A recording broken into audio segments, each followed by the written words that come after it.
Hello, it's the Sensory Game being here with a new stream. And this stream we are going over the event week for this week in Grand Theft Auto Online. But yes, starting off, actually broke down, but yes, starting off, as you can probably tell by the title, but in case it's not the most clear, I'm kind of highlighted over it on the main menu here. Anyways, there is 2 times money in RP on the MC sell missions. I had to shorten it to disable, so kind of because of a 100 character title, you cannot do more than 100 character titles for YouTube on videos, even though you can do like 150 characters on playlists. I do not understand why, but still, should be pretty clear what I mean with that though. So yeah, Andreas Mercenaries is a pretty long title, I think, for a DLC compared to so many other ones I feel lately. Definitely been the shorter titles for like DLCs and stuff, so yeah, I did have to kind of shorten it, but the sale should be pretty obvious what I was meaning there anyways. But yes, bonus rewards for MC sell missions, that's 2 times money RP. So also bonus rewards going on for MC work and challenges as well. And I'll look at the news wire here real quick kind of right now.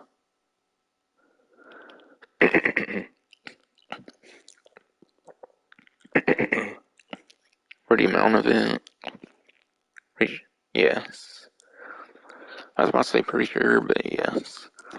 There is 3 times money in RP for the MC work and challenges. So triple the usual rates. Now, quite frankly, MC work and MC challenges I do not feel is as good as the VIP work and VIP challenges, which unfortunately was skipped out on entirely last event.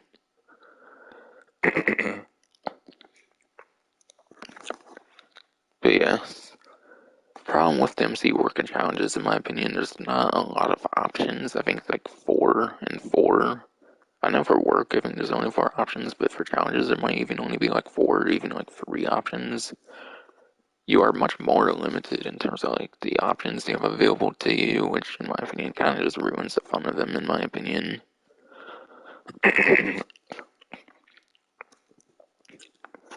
But yes, that's per usual, like with your VIP work. It's usually best to do the MC work because everybody will be getting the same payout. For challenges, everybody gets different payouts, kind of depending on like how good they do in the challenges. Though challenges are not really the greatest for money, because yeah, you can actually split some of the money. There's actually ways you can split the money in the game to make the payments more fair. But is that really something too worth bothering with? You have to kind of go more out of your way to do something like that.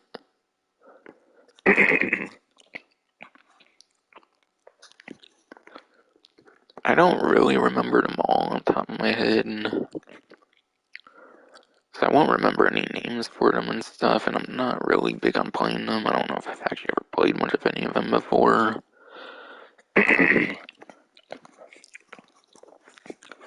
So I may decide to go in more details in game. Another problem with the MC work, actually. Another problem with the MC work, actually, is that I believe you do need like another player where you need like people outside of your organizations for the work to even like start them. Whereas like VIP work, you have ones that are entirely solo that you can do on your own in an invite-only lobby.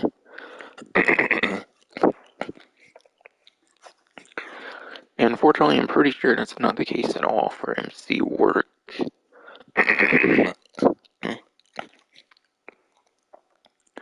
And yes, I'm pretty sure that's not the case at all for MC work. So unfortunately, it is much more of a hassle to even like start them as well. Believe it or not, even I'm certain.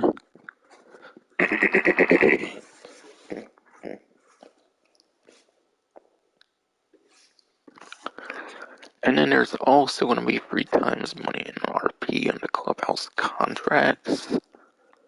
Clubhouse contracts, I think, is honestly one of the better MC stuff you can be doing for sure for money making. There's all kinds of different options again, so I might go more in detail on that when I get in the game. But there's quite a bit of soloable ones. There was even new ones that were added with like the Criminal Enterprises DLC in 2022, which is pretty cool. Whereas MC Sell Missions and MC Working Challenges have not been touched since like 2016. So there's some more up-to-date clubhouse contracts that are just pretty cool. So you have had a couple more options as of the last couple years. Or not even a couple years, like 1 year even kind of at this point. Like a little over a year.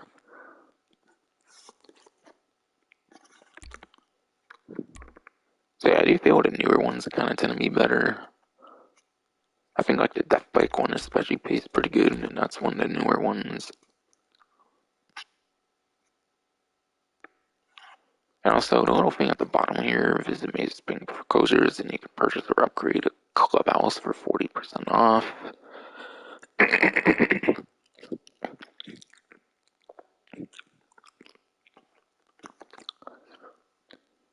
But yes, 40% off a biker clubhouse. You need the biker clubhouse to be able to do the biker businesses, MC like clubhouse contracts, beta businesses. They're for your sell missions.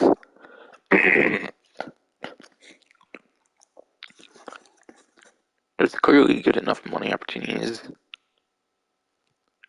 There's clearly good enough like things you can do to make money in the game with the clubhouse. It's clearly very worth it. Even without a percent off on the actual property tends to be pretty damn cheap. So yeah, the property's pretty damn cheap, so discount just makes it even better. Like, I believe the most expensive one is only like a few 100,000, I think, in like the city, which is not bad. And even have ones in like the desert, that would be even cheaper than that.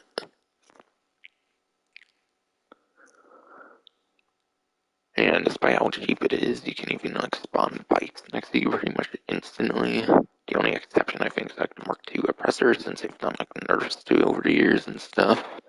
Or that one might be like a 5-minute cooldown or something, even for your like MC menu and whatnot.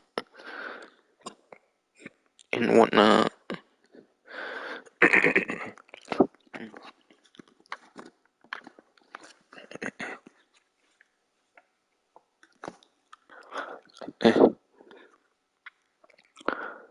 And yeah, for sales, I'll probably talk more sales in game as well.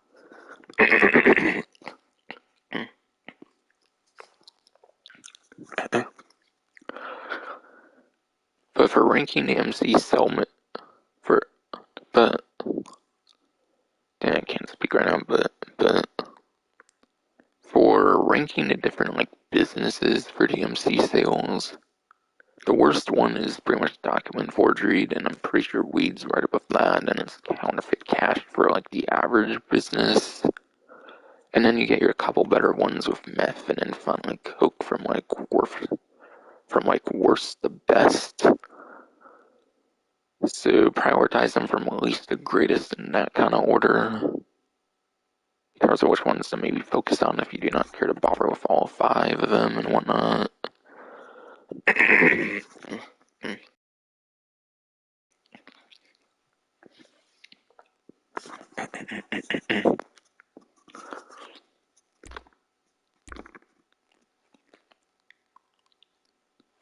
But unfortunately, though, the sales.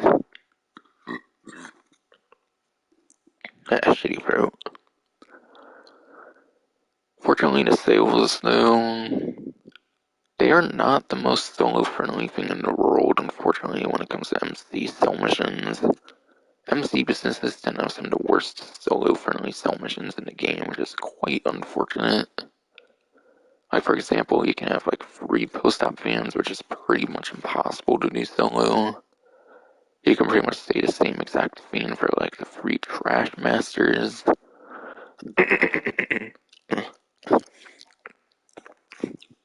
Now, of course, there is quite the other bit of like sale missions, like the dinghies, like the seaplanes, dinghy, the seaplanes. I think you can get ones of like baggers and whatnot, like the motorcycle, bagger motorcycle that Franklin has in like the story mode. So there is quite the easy sell missions. I'm not saying all of them are terrible, but the problem is the couple that are terrible are pretty common, I feel, compared to the ones that are pretty easy. Sometimes, at least. Of course, it's all kind of random, but. Uh. But yes, the bad ones appear kind of often where it's not the most worth running it if you're solo. Then again, there's been newer additions in the game lately, like the Then again, there's been newer additions in the game lately, like the stash houses that help with that, where you're getting supplies that you don't even pay for in the first place. So you're basically getting nothing but pure profit on anything from like stash houses, so you might as well take the risk on that. Me personally, I don't run it normally, I probably just do stash houses for that really, honestly.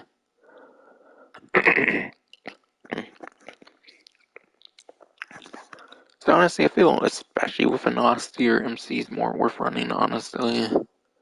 They've even buffed like payouts and stuff over the last 8 years as well and whatnot. So that's alright, I'm just saying it's nowhere near the greatest thing for a solo player. Definitely some very good money to be being made this week though. And then yes, Ride or Die T. Complete an MC sell mission this week and you'll get the Ride or Die T. Just simply do one sale.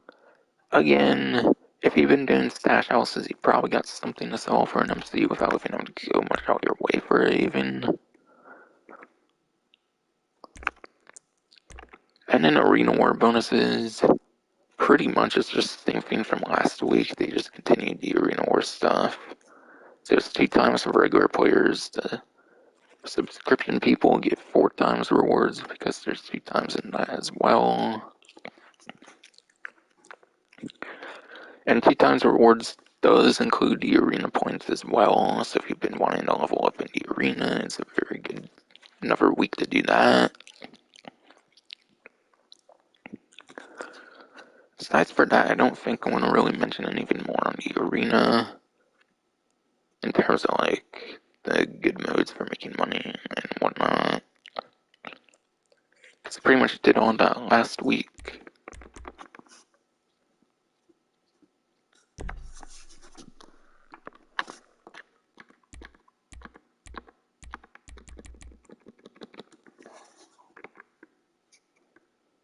And yeah.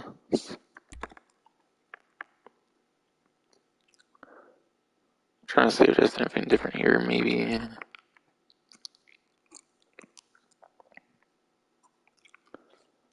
But yeah, obviously there's going to be a lot of bike rolling discounts being the main theme this week.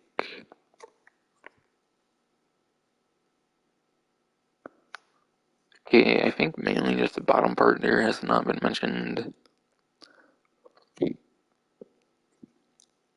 But yes, you have like certain business content tied to where you get like certain deliveries for some of the newer vehicles of the Andreas Mercenaries DLC. Quite frankly, I feel this is the worst one yet in terms of vehicle and stuff that you're most likely not to be using.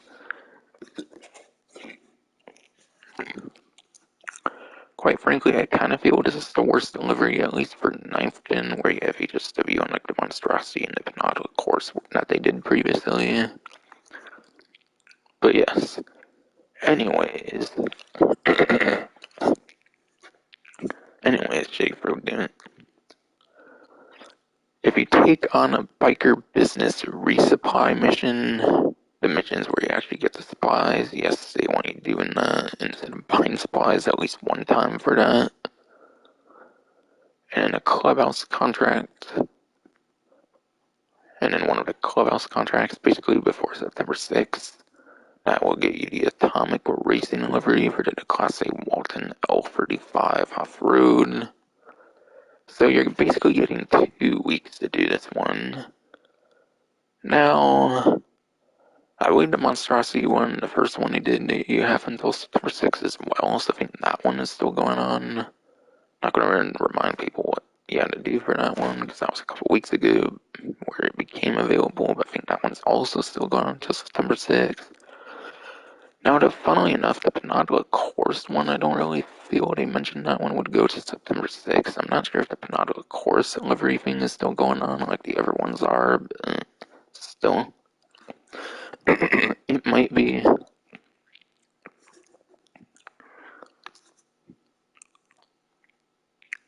But yes, do just a couple simple tasks before September 6th, and that will get you the atomic racing livery for the Class A Walton L35 for the off-road class. Now, yes, I do feel it's the worst of the couple liveries so far, as I've explained on 9th Gen at least, where you do not have HSW and you do not have a Monitech. Hell, even on 8th Gen, it's actually kind of the worst one now that I think about it, because yes, you have a Monitech even on 8th Gen on those 2 vehicles they did previously for deliveries.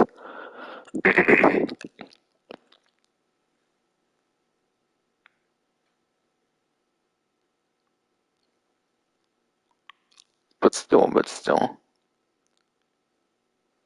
Something pretty worth doing, I feel, nevertheless. I feel vehicle livery ones are more exciting than clothing ones tend to be, in my opinion.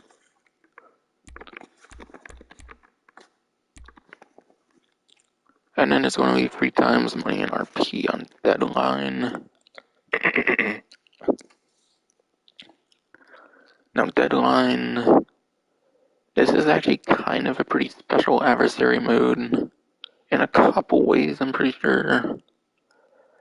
One, because I think you have to actually play Deadline in order to actually purchase the Shotaro. At least on the websites. At least on the website, assuming the Shotaro was not vaulted on the website. I imagine it was not, since it's one of the better motorcycles in the game. I do believe it's on a showroom right now. So you might not need to do it this week for the game mode to be able to actually purchase it. But I think usually, in order for it to even show up on the website, you have to actually play the Dead-On game mode. So if you, for some reason, cannot purchase the Shotaro, that's why you would actually need to play the game mode. At least on the website again, not through like a showroom. And then the second way, it's pretty unique kind of for adversary mode, and it actually has the most maps of any adversary mode in the game, I believe, with like 14 fucking maps or some shit. But yes, they did an initial batch of 7, and then I think sometime within the last couple years, they actually did another 7 maps for some reason. So yeah, this one actually has 14 fucking maps, which is fucking crazy. That's way more than any other adversary mode, I believe, in terms of maps. Because usually it's half of that with like 7 at most on an adversary mode.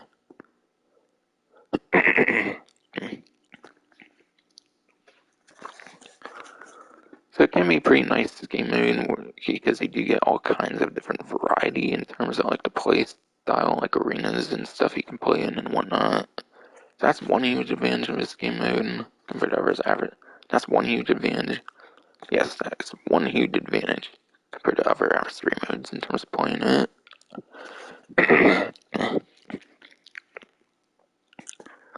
But yes, adversary modes, you're obviously not going to be making super crazy money, especially when there's 2 times money RP going on in terms of like the sell missions, the sales. And yeah, A vast majority of deposit money opportunities are not really all that good at all for money making, so that should not come as too much of a surprise. When you place certain things for deposit money, most of that's not super good money making unless it's like contact missions. I would say would probably be kind of the best in that regard.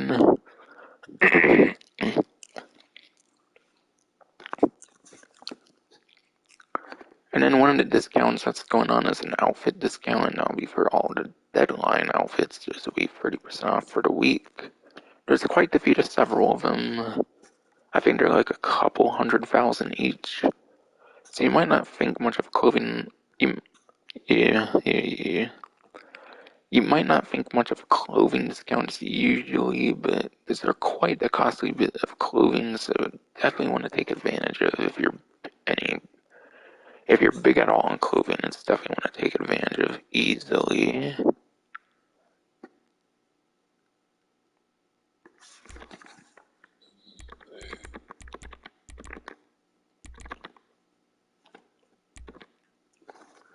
And that seems to be it for the main menu. So now I can pretty much head in game now. I see nothing going on with heist. Just figure out chat quick before going in the thing.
Alright, yes. I've been keeping real good right now lately when it comes to the gun van every day.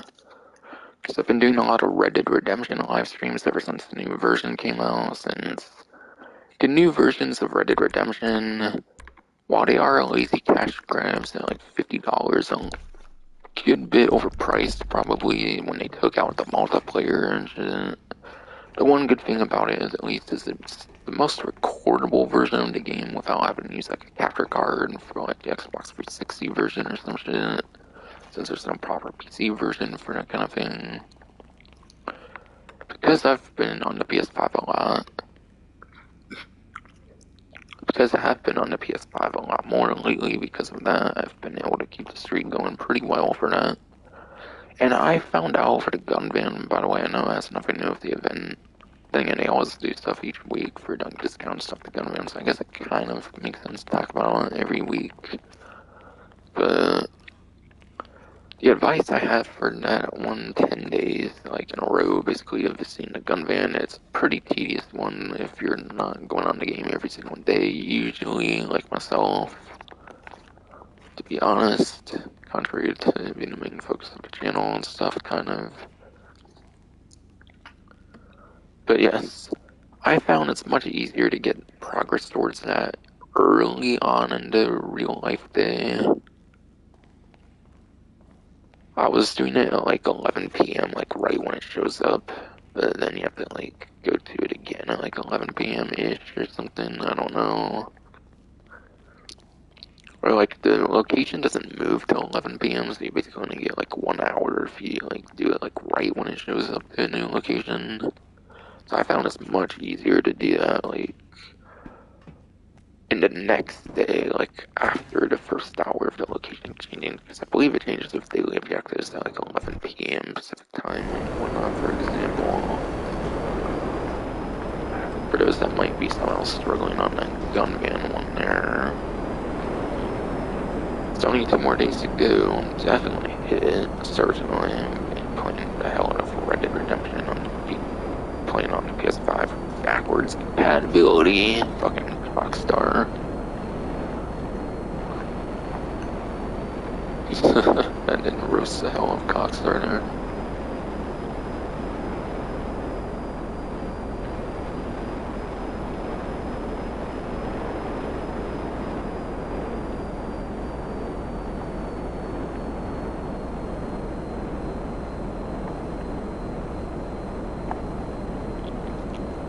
So yeah, this would be day 9, because I have not found it today yet.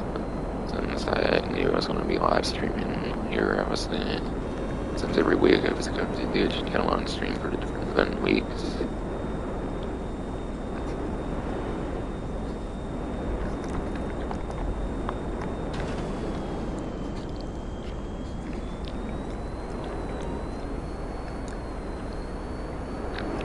And yeah, I might go over other career progress I've done. I kind of like to run through like how much different things for career progression I like have done during the previous event week. I got a good bit done, I think, this time around, kind of.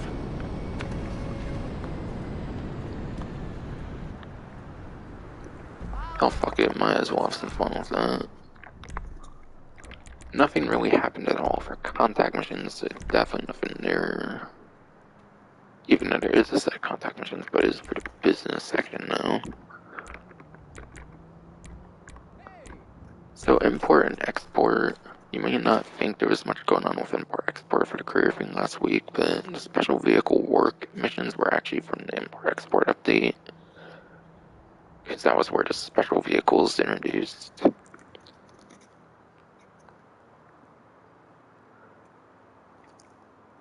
I do believe that special vehicle work one already counted from before, so I think I already had all on that. There was nothing going on with the actual business, so I didn't do business-related ones here, since nothing went on with the business on the previous event.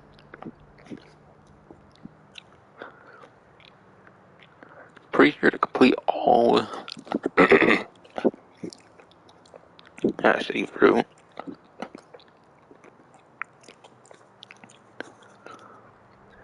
Pretty sure to complete all was basically auto-completed by me, since I put them like when they first came out, pretty much. 25 vehicle cargo missions, that was definitely auto-complete for me. Since I've done a lot of vehicle cargo before, it was one of those ones that did count previously. I don't really have 40 vehicles in the warehouse, so I could have to do that one. Since there's a certain trick I like to do where I have 32 vehicles, 80% in the warehouse, I believe it's a good trick to have being done and whatnot.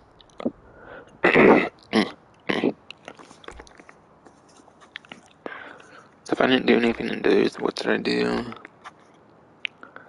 And then, yes, I already had 25 million selling vehicle cargo.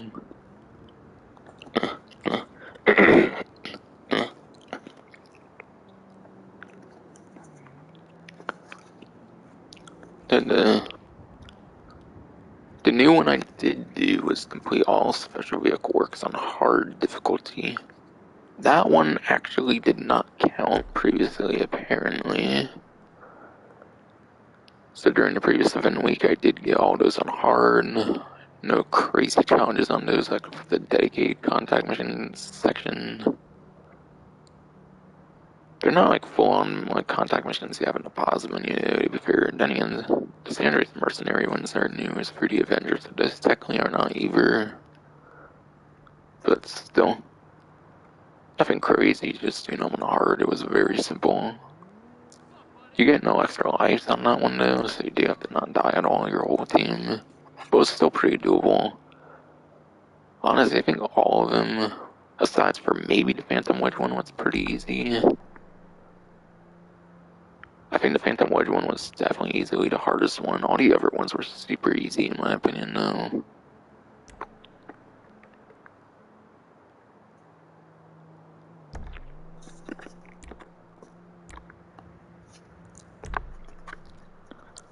And then, yeah. I may have done hire player to join organization, and I think I did VIP work for the first time for the tier 1, since that did not count previously for previous instances. Even though nothing really went on. Though I think they did actually want VIP work for like the Panada course delivery or something like that, so I think that's why I did VIP work for the week. Export mixed goods to the docks, I did that. Funnily enough, even though I did everything for the Panada course like delivery, it did not seem to show up on my like main menu. I don't know why it didn't show up on the main menu, but I do believe I did every single requirement for the Panada course delivery. So I'm not sure what's going on there, because I did get a notification about the monstrosity one, I'm pretty sure, and like, what's new section. And that what's new section of like all the bullet points. I had one for the monstrosity, not sure why I did not get one with the Panada course, so I'm pretty sure I did everything for it. For that delivery last week. For that delivery last week, yes, shitty fruit. On a special cargo warehouse was auto checked there. But yeah, that obviously counts previous instances on that one, so that was already checked. Source cargo was a previous instance, I mean, I'm pretty sure that was already checked without having to do it the 1 week. Source all types of cargo was an autocomplete one, basically, for me. And then one I did actually do last week was sell 111 crates of cargo in one sell mission.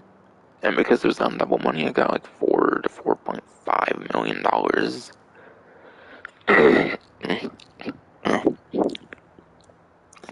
Shitty fucking fruit. But yeah. Because I did during the double money event, I got like 4 to 4.5 millions and like 2 to like 2.3 million, I'm pretty sure, or something like that. So I got a pretty insane amount of money. I basically sold everything in every single warehouse. Because of the double money for sure. To be fair, I mainly did that because of the ghost raids that go on. Because of the fucking ghost raid glitch they had with the Colonel Enterprise DLC where your warehouses get randomly raided and stuff. Even without being CO and stuff, I'm pretty sure fucking I decided to sell every single warehouse basically because of that.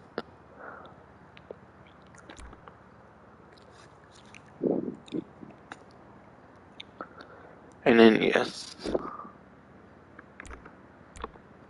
So I have to do, there's 5 different VIP works, it's super easy. And complete 10 different VIP works and challenges, that's super fucking easy as well. For the one I don't have on the top there.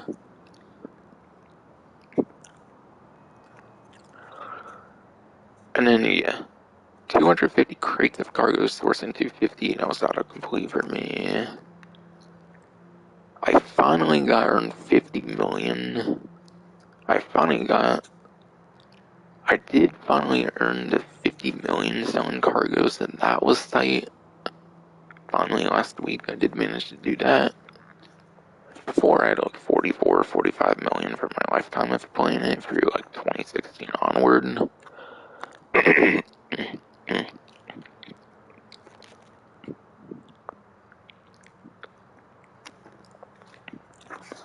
So, yes.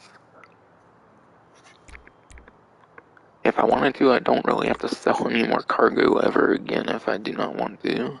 Because of the fucking ghost raid system in the game now. Because all the selling ones are done with, basically.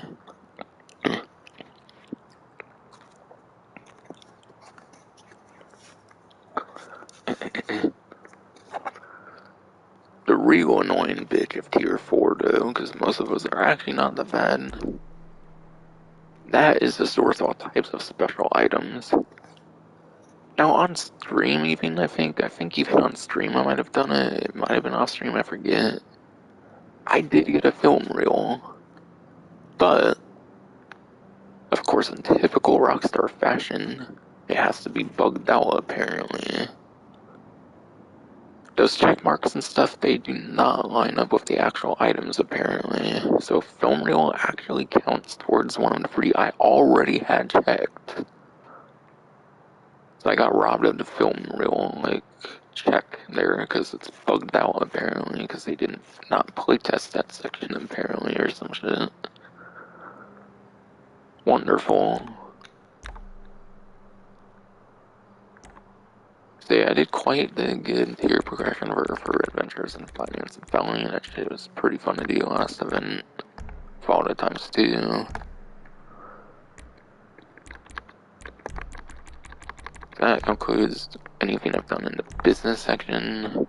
None of these had anything really going on, certainly. Same with these. Arena War.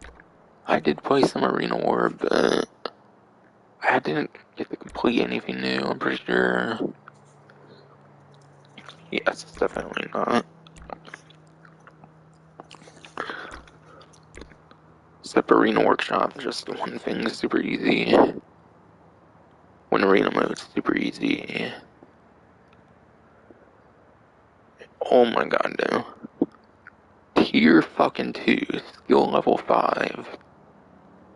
For skill level 5, you have to basically win like so many game modes in a row. It's actually one of the harder things in a tier 2, I would imagine for sure. I think basically every skill level you have to win like another like match in a row or something like that. So like 1, 2, 4, 8, and then like 16 you have to win in a row. It's fucking garbage though.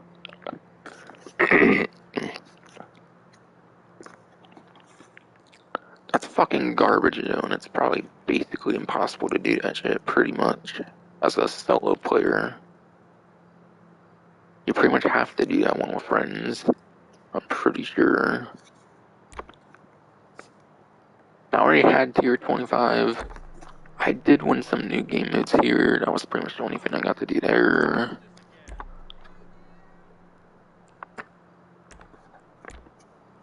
And yeah, that was enough skill level 20. And again, I think every single skill level you have to win like another match in a row. Like, you multiply the amount or something. It's like 1, 2, 4, 8, 16, 32, 48, like... Maybe? Something... I might be wrong about that. I don't know, maybe it's like 1, 2, 3, 4. Maybe you have to win the amount of like the level, I don't know. It's really fucking bullshit though. I think I got a couple new sponsorship tiers. I'm currently at 45. I might have got a couple up from what I was last time or something. But again, it's not complete though.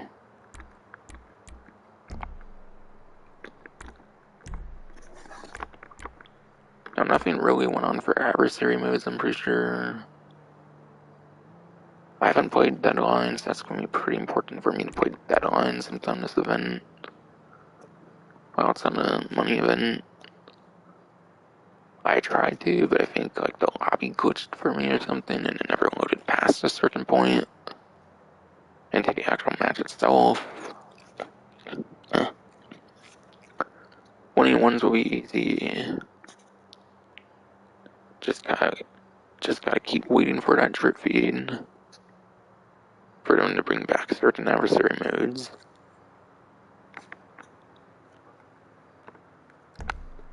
Because I still imagine that one is still not possible to complete. Yeah, I'm guessing.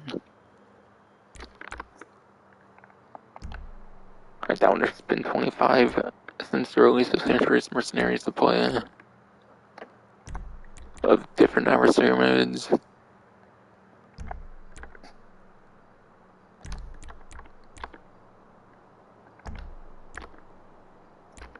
Nothing new there. I can't really be bothered to play another 180 ways of survival, to be honest.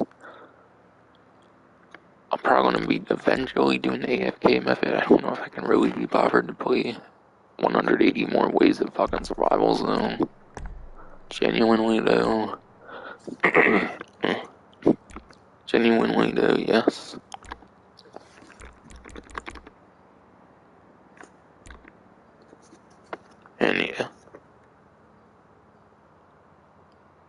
might have got a little more towards the fastest lap 50 times, I'm not too sure. It says rocks were created, not like the community stuff though on that one, so maybe not. I was trying to win races in the community series, but of course, when you do like on call and stuff, people don't even shoot for that, and they just invite as many players as possible. So I did not get one at all. And I'm not bad at race or anything, I kinda know what I'm doing. But yeah, when it's not a non-contact, it's not gonna be super easy no matter how good of a racer you are, kind of. And you're racing against multiple people. Do like an on-call job and shit. Definitely nothing here happened. Haven't really errors for telling you. And yeah, I already explained that one.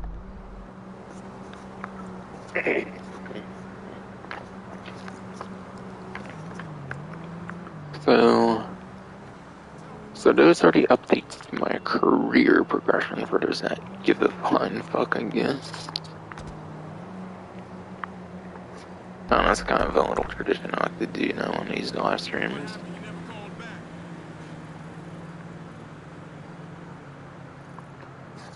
I tried to play a little bit of everything, I think, for last event compared to usual, especially because I've been playing on PS5 a lot because of Red Dead Online.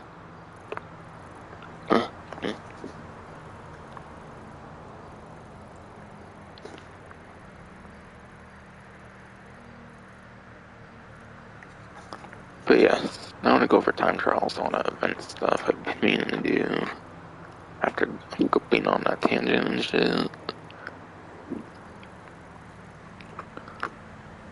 Right now, the daily time trial for Day of Sunday here is Khalifa Way. Now, quite frankly, it's probably just best to use your typical vehicles, like super quick motorcycles, like pretty good supercars if you're not going to use like a motorcycle or something.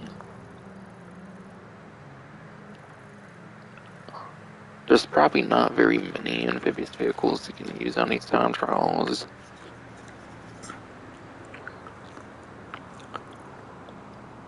I believe you can no longer use the Blazer Aqua. I believe the Blazer Aqua can no longer be used, so you can't just dash across the almost sea with the Blazer Aqua anymore. That's been the last like few years now. Since like 2019, that's been blocked off, I believe, since that year of 2019 when they added like the newer time trials.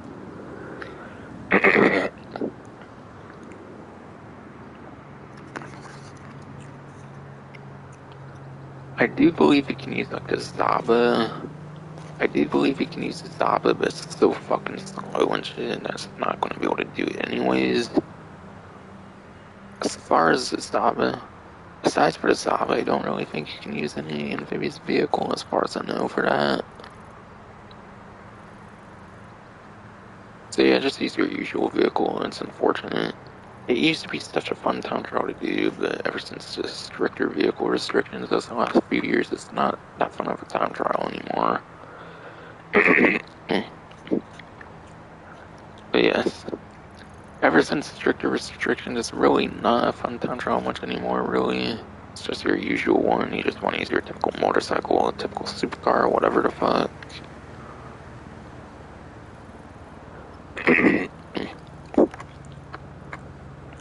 That's the daily time trial Sunday.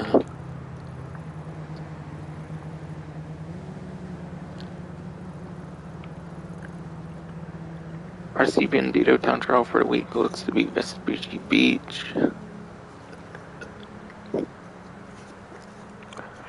Personally, I do not have much to say about this one.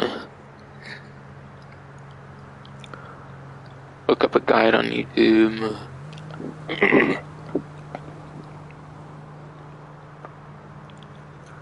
Look up a guide on YouTube. Or just fucking do it yourself. Just do it enough times yourself and you should get used to the corners and whatnot that you should be taking to eventually do good enough at it to beat it yourself without a video guide.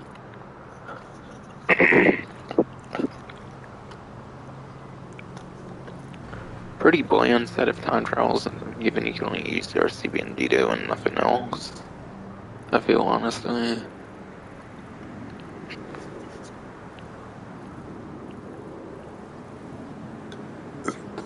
Honestly, yes, you shitty fucking fruit on mine, damn it.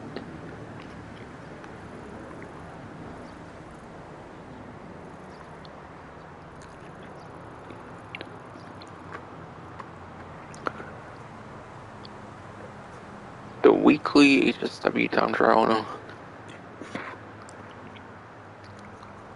Ah, shitty fucking fruit, damn it. The weekly HSW time trial is down around the Sandy Shores. That one goes. Ah, shitty fruit.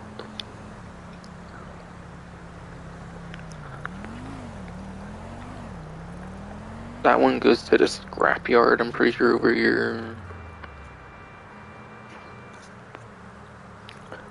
So you're pretty much going to have to go on a lot of highways. You're probably going to want top speed on it for sure, as you pretty much do for just about any HSW time trial anyways. I would say, for the most part. For the most part, at least, that's a shitty fucking fruit.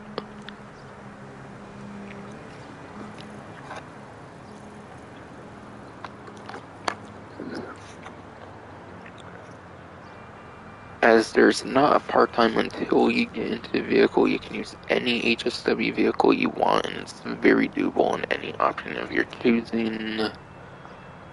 But typically, some of your better options will be the later DLC editions, with all the newest power creep with the Andreas Mercenaries DLC. Some of the newer ones usually will be your best options, such as the new off-road monstrosity, especially with it being in the desert and stuff. You could get slight advantage there, but probably not too much, since you can't do much off-roading, I feel, on this one at least, from what I've done with it before.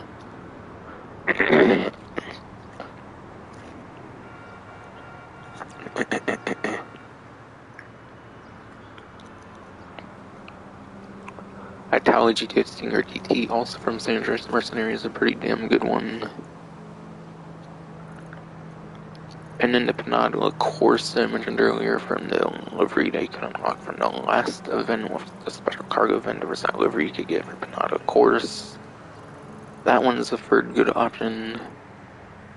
The one that's not so great, I would say, this time around for the Andreas Mercenaries DLC is the Bravado Buffalo EVX. That one's like second place for lap time and top speed for muscle car class. So the Vajera ZX from like Chrono Enterprise is still better than that one. So, and like both lap time and top speed. Only the acceleration would really matter much in that case. So if there's one Andreas Mercenaries one I don't recommend the most, it's probably the Bravado Buffalo EVX. But even then, that one's not bad at all, even anyways. So usually some of the newer options easily should be some of your better options. And then as for the Junk Energy time trial for Day Sunday, just like it was 2 Sundays ago, it seems to be Pillbox Hill again. We will only be doing the same ass one 3 times now.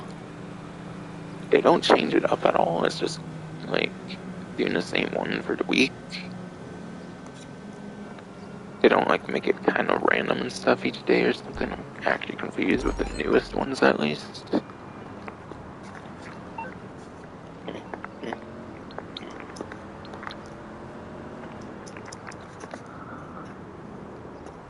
Okay, accounting for cash looks to be full at least. Not gonna do any of that on stream, I'll probably sell them off stream, quite frankly. So this will already be long enough already, honestly.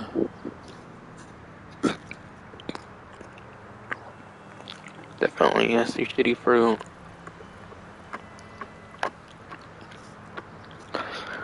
And then your premium race is going to be for motorcycles for the week here. So for the 9th gen version of the game, I feel really you just want to use one option, and that would be the HSW Hawktail Drag. HSW Hawktail Drag, as it's the only HSW motorcycle in the game, easily the most worthwhile option there.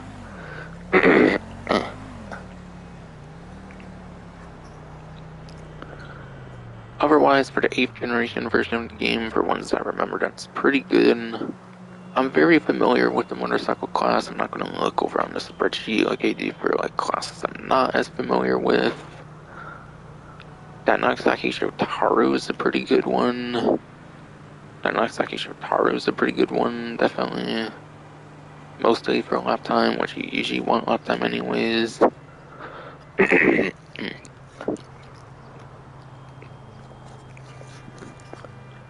You can of course use the regular version of the Hawktail Drag,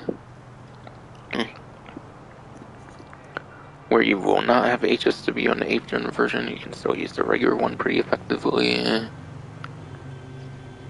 Power Surge, I think, is a pretty decent one.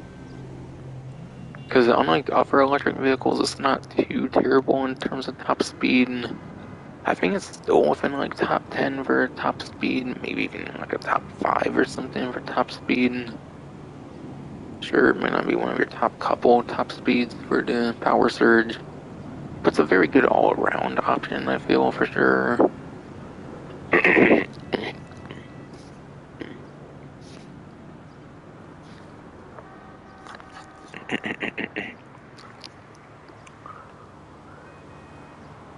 You can even use something like the Body to 1, and you can still be kind of effective with the Body to 1 from like 2013, which is like a $15,000 motorcycle, I'm pretty sure, and with upgrades, it's probably not even $500,000 with upgrades, which is pretty crazy.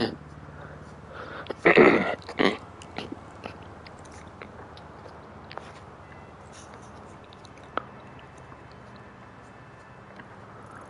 yeah, motorcycle class is pretty interesting. You can actually use certain motorcycle class is pretty interesting. There's like 1 or 2 like 2013 motorcycles that can still be kind of competitive with like the Body to 1 and kind of the Akuma, but not as much for the Akuma though.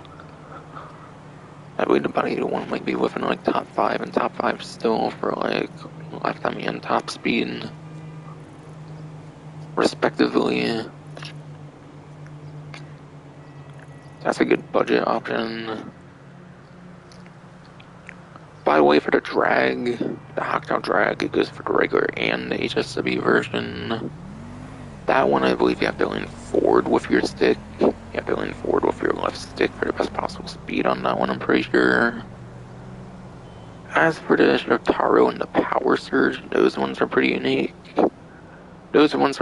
I believe, since you can actually do forward or backward with the stick, I believe, on both of those for the best possible speed you can get on those motorcycles.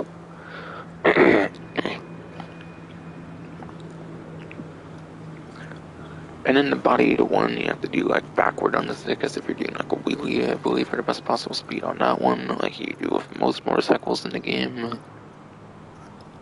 And for a couple top speed options for 8th gen, I remember that my Batsu Manchester Scout from the Cowabunga Heist update's pretty good in there for top speed. And if it were in the desert and stuff, with like some off-roading possibly, it could be good there too. And then the Western Reaver, I believe, is pretty insane on top speed as well. Fun fact, the Western Reaver, that's an 8th gen and 9th gen, and does not have HSW and stuff.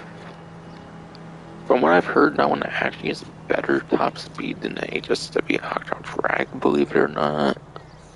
So in terms of HSW Hawktail Drag, the main benefit of that one is definitely the lap time. The main benefit of the HSW Hawktail Drag for sure is definitely the lap time. If it's like a pure straight top speed, pretty much like on a highway, airport runway, any other runway, like what's the Kudo runway and stuff. Top speed's only mostly useful for niche courses like that. Most of the courses we're going to have much of any cornering at all. Most courses you will have like much of any cornering at all, and you'll.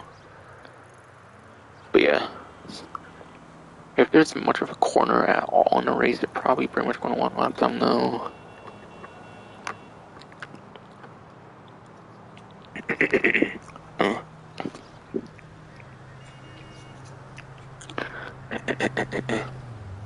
But yeah, I'm not going to show off the course.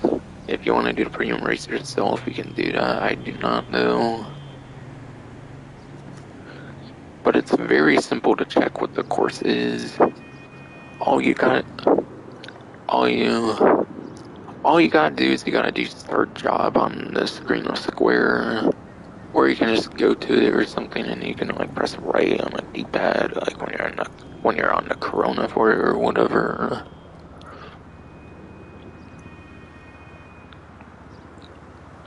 And then yeah, and then yes, shitty pro. And then on the lobby screen, you should be able to see the map on the lobby screen. If not, I believe when you choose your vehicle on like the actual race, you should be able to see it there. Then, if not, by pressing square as well, X on Xbox, whatever key on PC. Just pretty so. So it is pretty easy to check what the course is. Like if there's a lot of straights, a lot of corners, so you can be as most informed as possible. Oh, the Manchester Calendar Reaver, by the way, these are just like the body, the one where you do backward on the stick for your best possible speed. I'm pretty sure like you do most motorcycles in the game, as I've explained. I've already mentioned like a couple exception ones.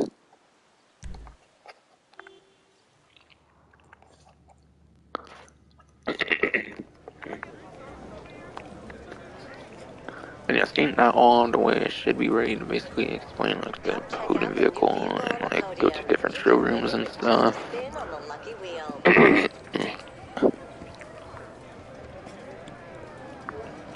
Should be able to, should he fucking try us, throw him on it. But yes, this one here, it was like the Pegassi Electro or something like that. I might have got the manufacturer wrong, I'm not sure, but it is definitely an Electro motorcycle.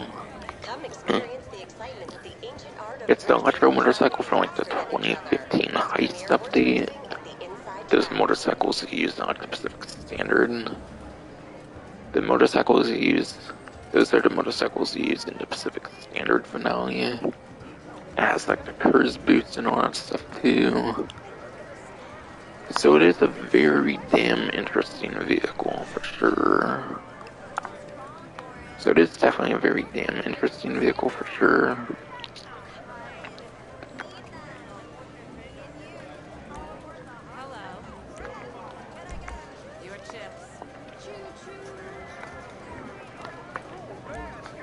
Now I don't think I own one, so I would actually be pretty happy if I did manage to win it.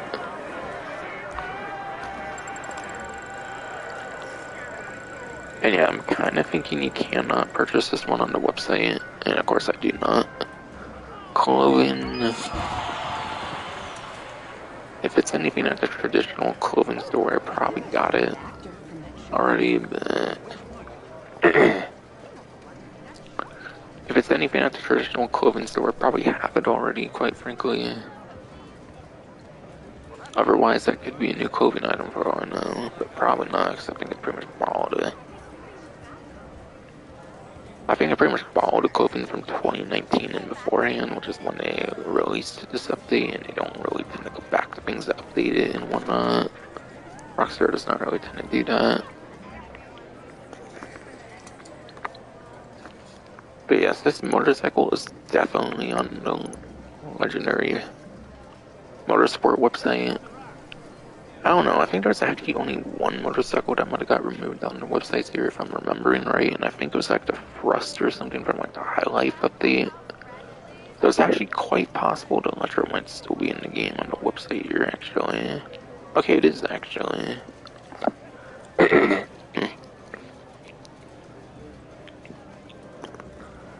Okay, it is actually indeed. So by getting this vehicle, you will be saving at least $750,000. In fact, it's such an old vehicle, it does not have any livery support, I'm certain on that, so that's pretty much is going to be the price you save then. But then again, there was no trade prices for heist vehicles initially, since the trade price system was like after the heist update. But eventually Rockstar added trade prices to those vehicles, so it's actually technically more expensive if you have not done the certain heist setup or the certain heist finale that does get you the trade price.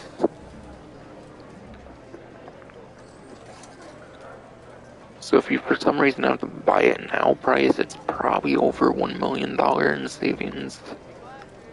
So you actually can get more.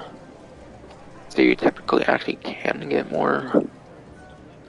So you actually technically can get more savings.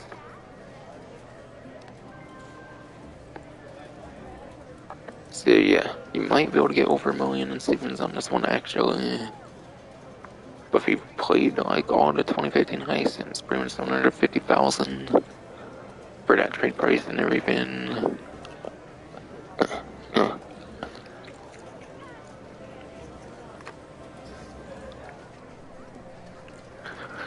But yes, as I mentioned earlier, this one does have the Kerr's kinetic energy recovery system like feature on it.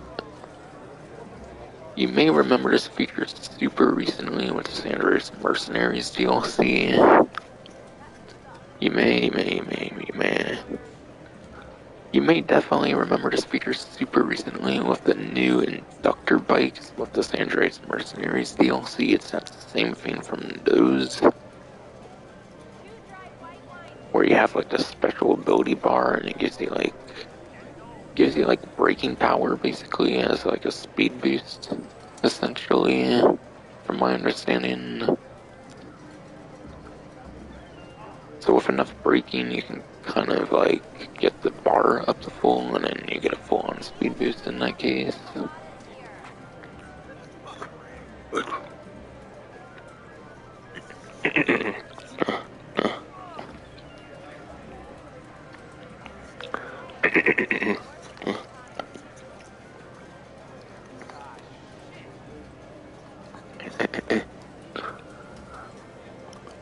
But yes, this was actually the very first vehicle to have the feature, I'm pretty sure, as well.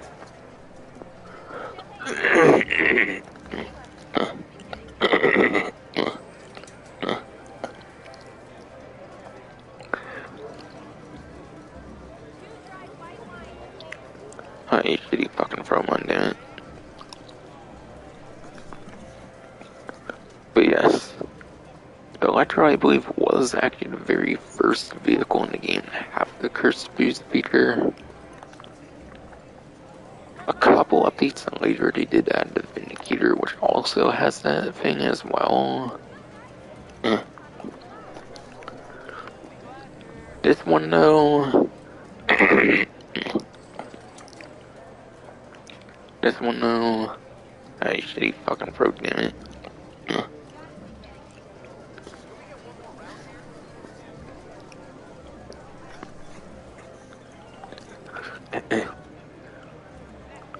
This one, though... You can actually obtain this one in the story mode, though.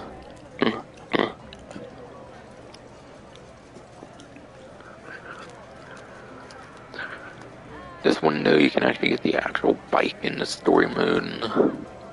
But...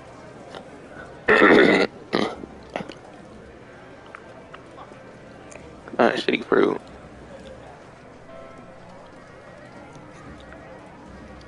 You can actually get this bike in the story mode, but there is a major difference actually.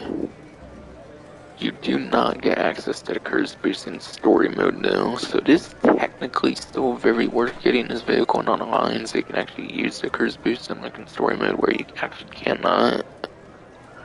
Because the special ability overrides with that feature, I'm pretty sure, so it overrides it and you therefore cannot use it basically.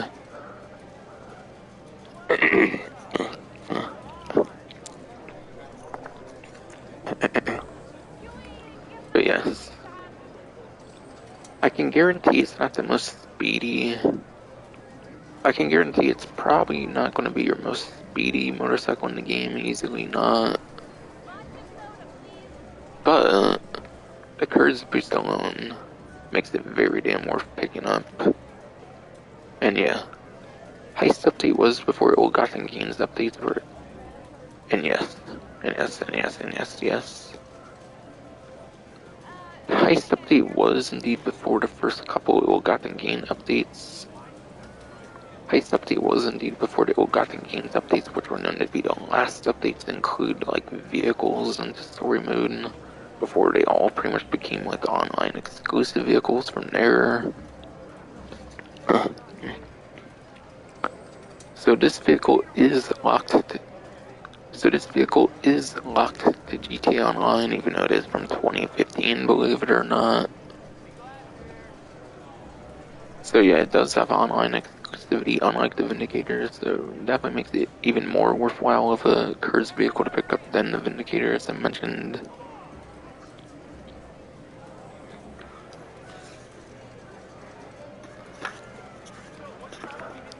Now I almost don't want to go over performance numbers on this one, since it does have the unique Curse feature anyways. But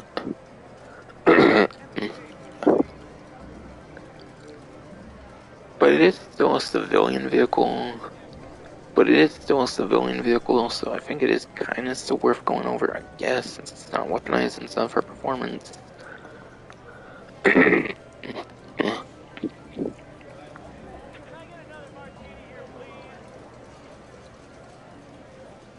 Performance, yes, a shitty fucking pro, man.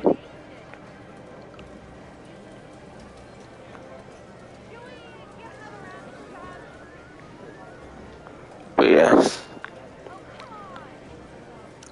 the Electro.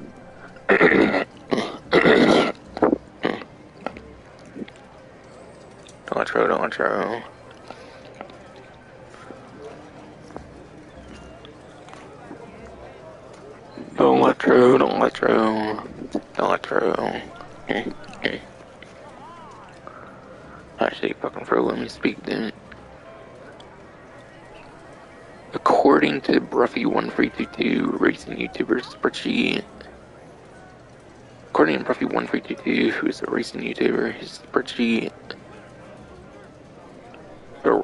the Electro is 22nd place for lap time. 22nd place in lap time. For the first time now, shitty bro. 22nd place for lap time. And then 34th place. And then 34th place top speed. And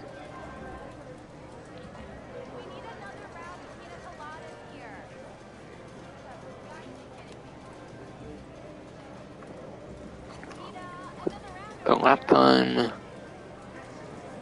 There's over 50 motorcycles in the game, so the lap time is above average for the entire class. But it's still well outside of top 10 territory, so you shouldn't really get it for a lap time.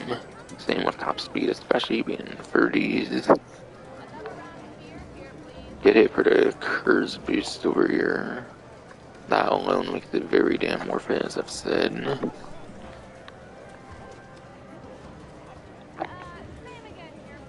And yeah. Something else that I think is actually kind of worth mentioning about this, especially with the new inductor bike having slightly different like ways of working with the Curse boost.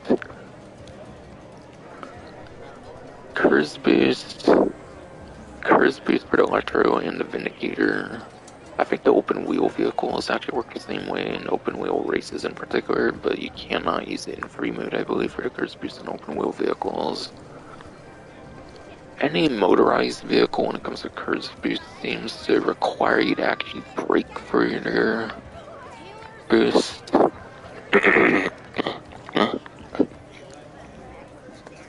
yes. Any motorized vehicle with a Curse boost feature pretty much requires braking to get your like Curse boost filled up.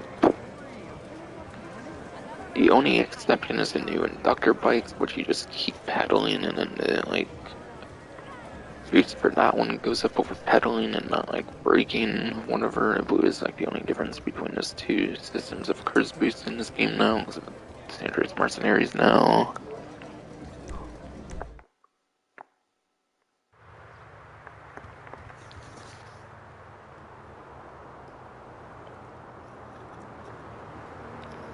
Alright, yeah, checking newswire real quick just to make. Damn, didn't tell me. Okay, I'll have to maybe check that out. I think Sony's sporting goods in these. I don't know why I'm getting it for like cargo shipment there, but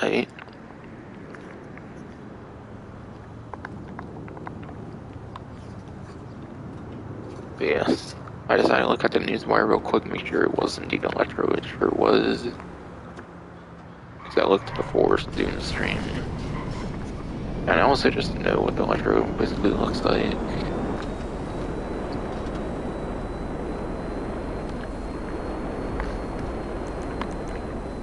Now I think my agency is the most filled up entirely and it's safe, so I should probably just get it right now and then. As for nightclub, I won't probably check it on stream, I'll probably just take it off stream.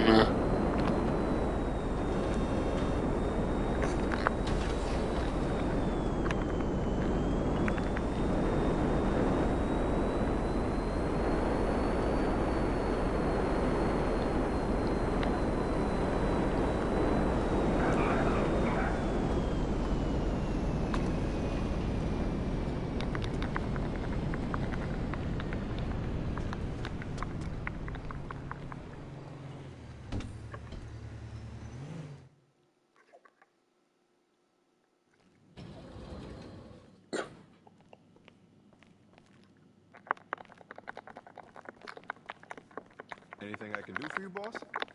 Stay safe, boss.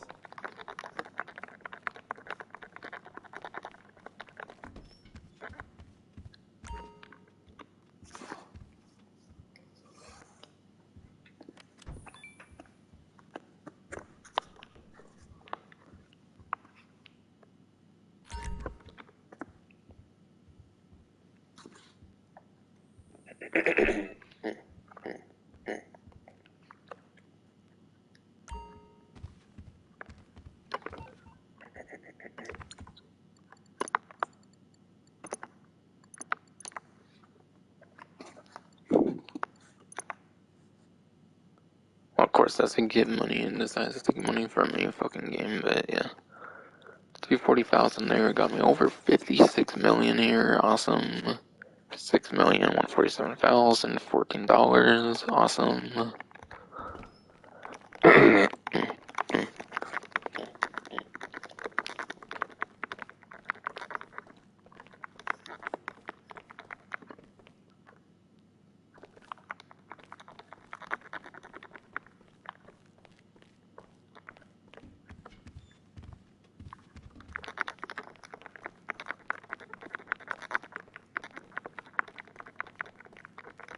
What's up, boss?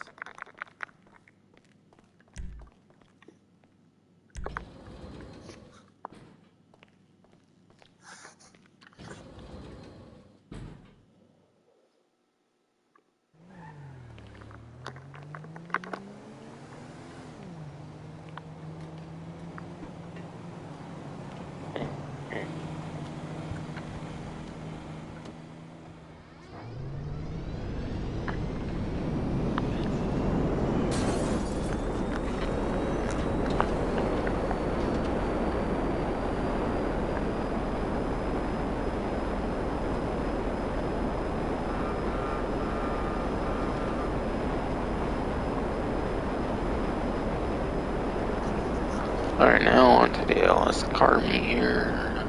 To go over all that stuff.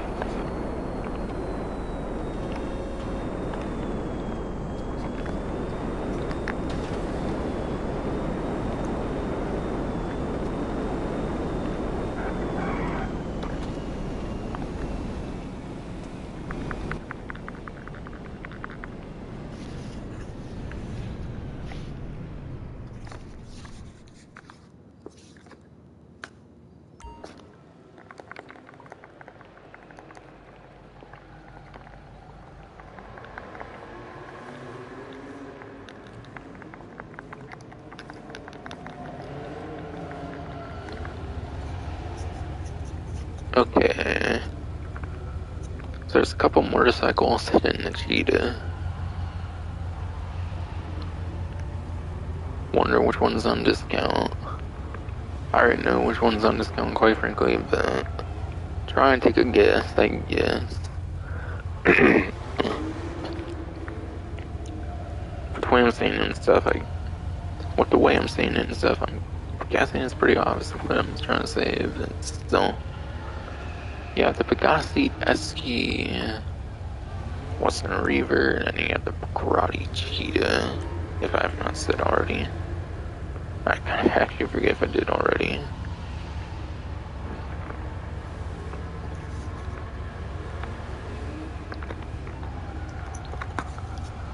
Okay, 7 Andreas motorcycle. I believe the Esky is probably not available right now.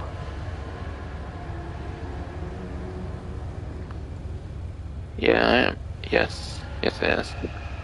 Yes. I am not seeing the Esky here. So they vaulted it when they removed vehicles to Andreas Mercenaries. So you will have to get that here.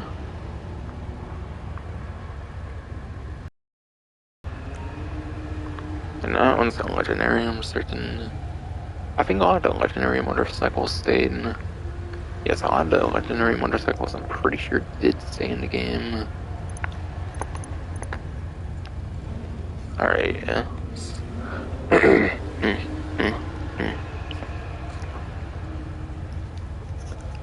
Moto Preview had some discounts, by the way, like with earlier.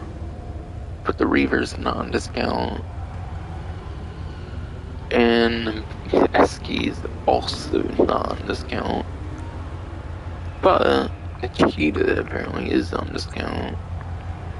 During a biker week, what the fuck? During a biker week, what the hell? How is it not like the Reaver on discount or something? Or at least the Eskies is not even in the game on the website right now.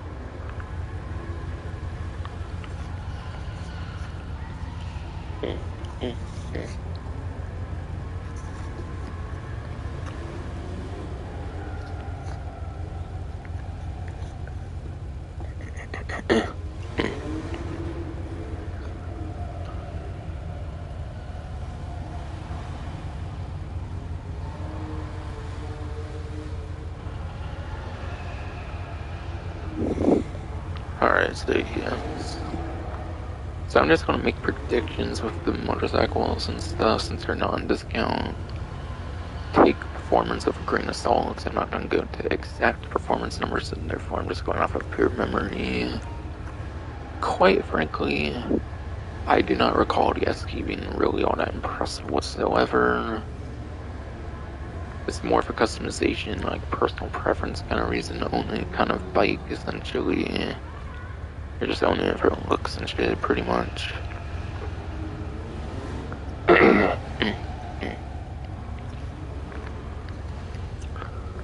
I'm definitely guessing it's not good for lap time. Could be within top 10 top speed for all I remember. I don't know. I don't fucking know though. Probably not, I'm guessing no.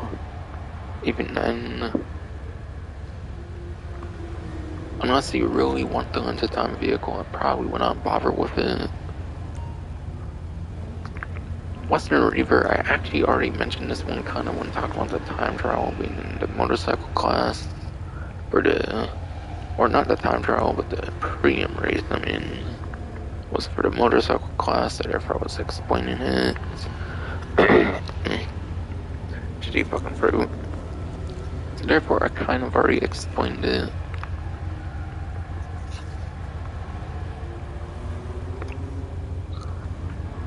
But for reminders, the Western Reaver, according to the spreadsheet, it is 7th. But according to the spreadsheet, shitty fruit and shit, it is 7th place for lap time. And it is indeed the #1 placement for top speed, even more so than the HSW Hocktail Drag. So even on 9th gen, you're getting the #1 performance for top speed. speed in the class, which is pretty fucking insane.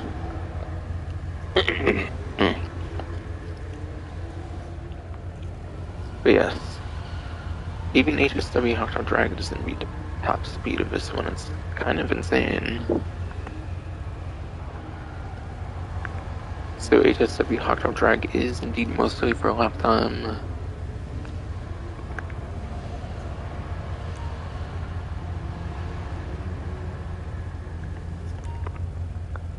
TS drag is indeed mostly for lap time.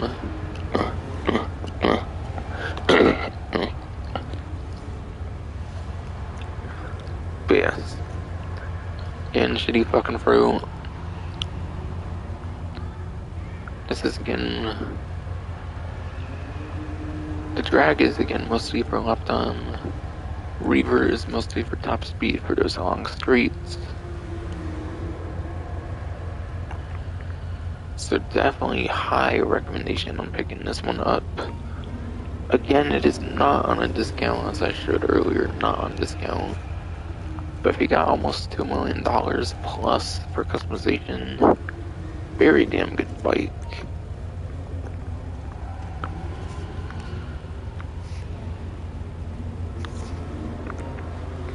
And yes, this is the Cheetah from fucking 2013. So it's probably not on the website, I'm gonna assume.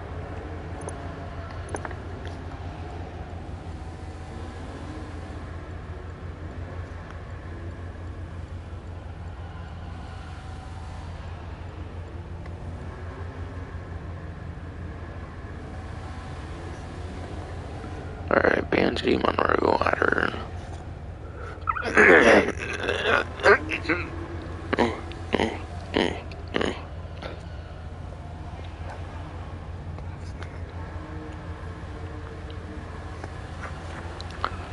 But yes, City Pro Dent, Banshee Monroe ladder LG, Hot Knife, Chameleon. Yes, it is vaulted from the game. So you want it.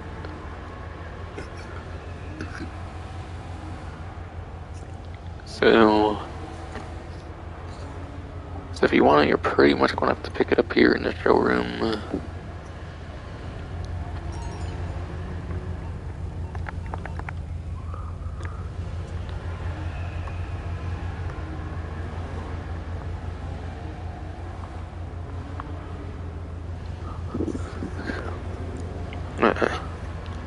Actually, fucking proved it.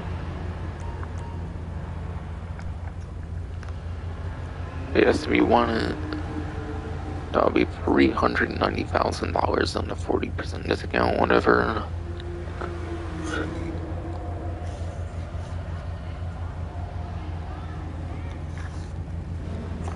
Alright, yes.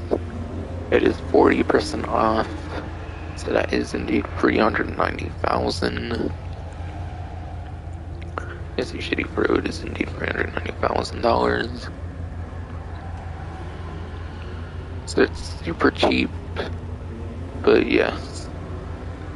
It's from 2013, so you can just own it in the story mode of the game, so it's kind of pointless to own one. But it's on discount, so I will go over the performance numbers here.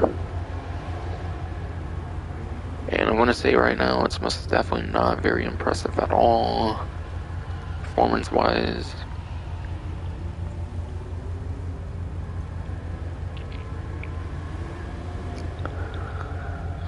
But yes, the Cheetah.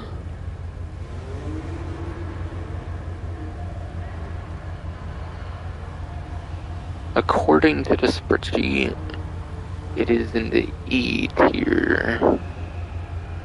E tier is very bad.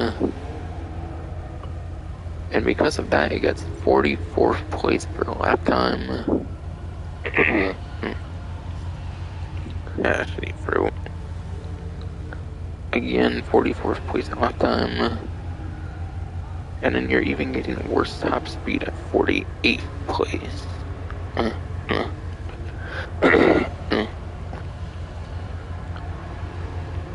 Actually, for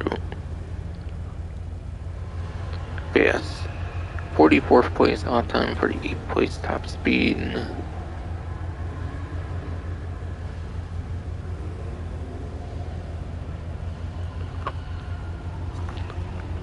Unless you really want the vehicle online for some reason and not just customize it in the story mode or something,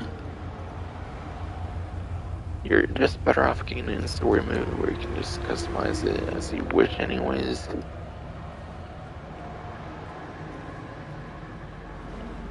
So I do not really recommend that at all.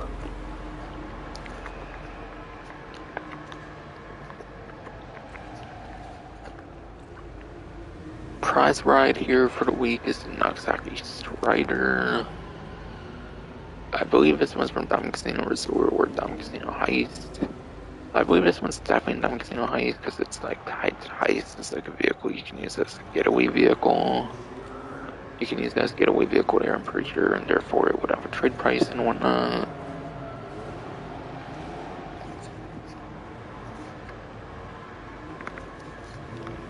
But yes, that's the Nagasaki Strider right there. If I've not said that already, but I probably did. I'm just getting kind of tired and shit right now, damn.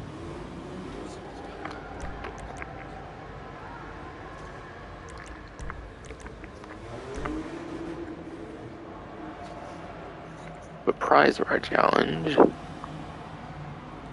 is going to involve the LS Car Meet series, which is street race, pursuit race, and it might include your sprint races as well. Big might, I do not know 100% personally. So you might have a free mode way of doing it too if you want to, possibly. Maybe, maybe not.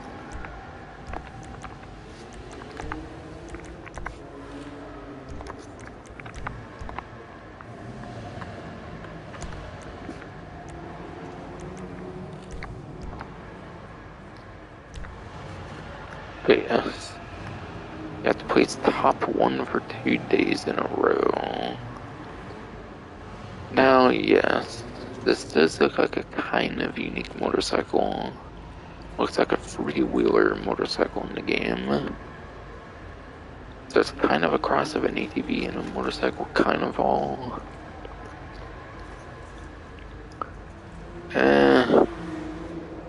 Certainly not going to be your speediest option, much available at all with free wheels in comparison to like most motorcycles have.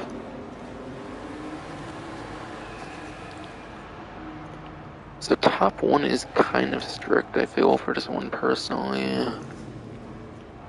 But like you can do one-on-one street races and it's pretty easy anyways.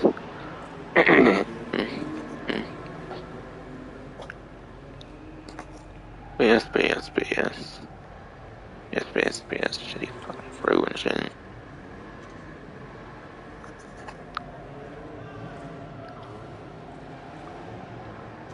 But yes, you can do 2-player street races with a friend, and you can just alternate wins with a friend.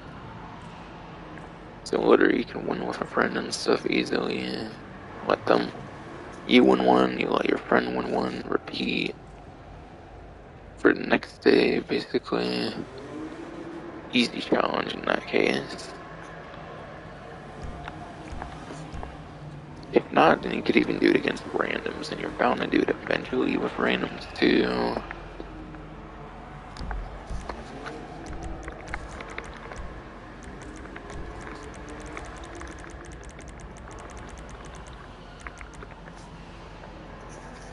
But yes, street race is a good option again, as I've kind of mentioned. You only need another single player, and you're good to go, as I said.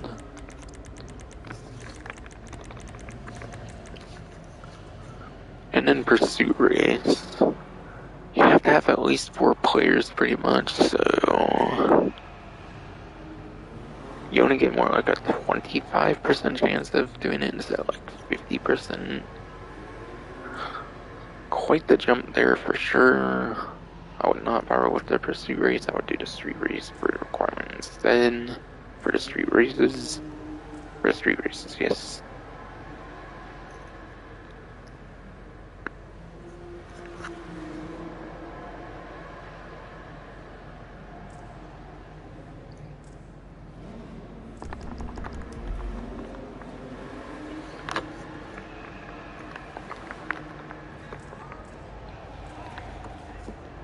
That does not say what vehicle.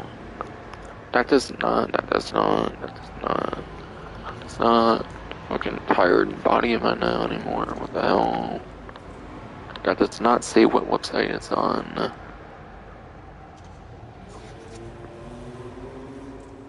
I believe that one's actually on the Legendary website, I think, for sure. And yet again, I don't think there's very much removals on that section for a motorcycle on this website, so it should be purchasable, I think. Alright, yes, I am right.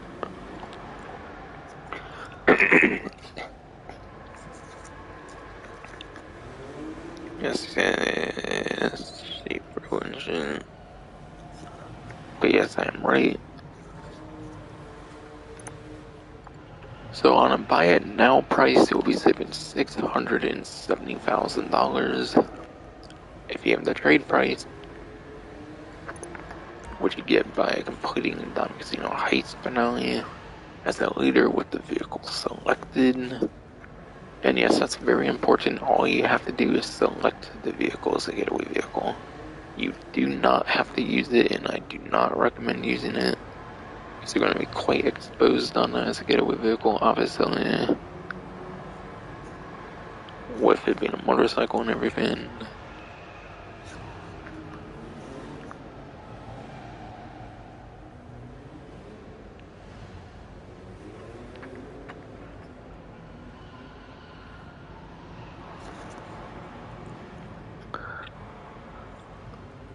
So I gotta go back on the spreadsheet here for a moment to go over performance on it, number-wise. Okay. According to the spreadsheet,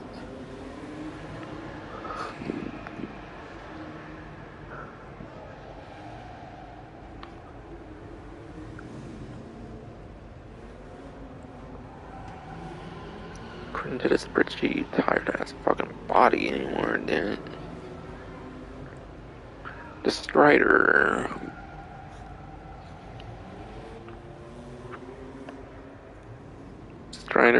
Strider.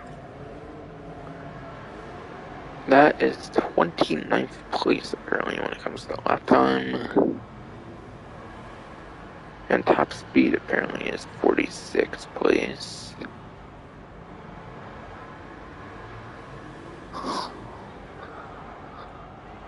And yes, that is below average for the entire class, both lap time and top speed.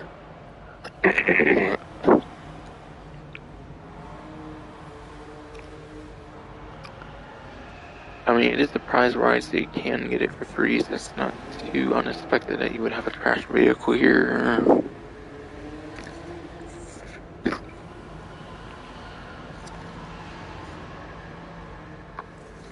But yes.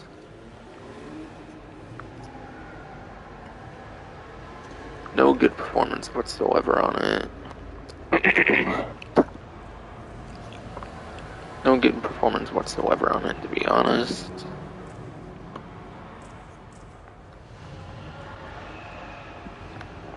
And no good performance on it whatsoever. Yes, tired body of mine anymore, damn it.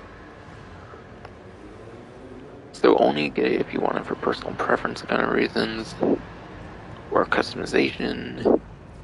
It's a motorcycle, so I don't really expect to have good customization compared to like the cars and stuff usually.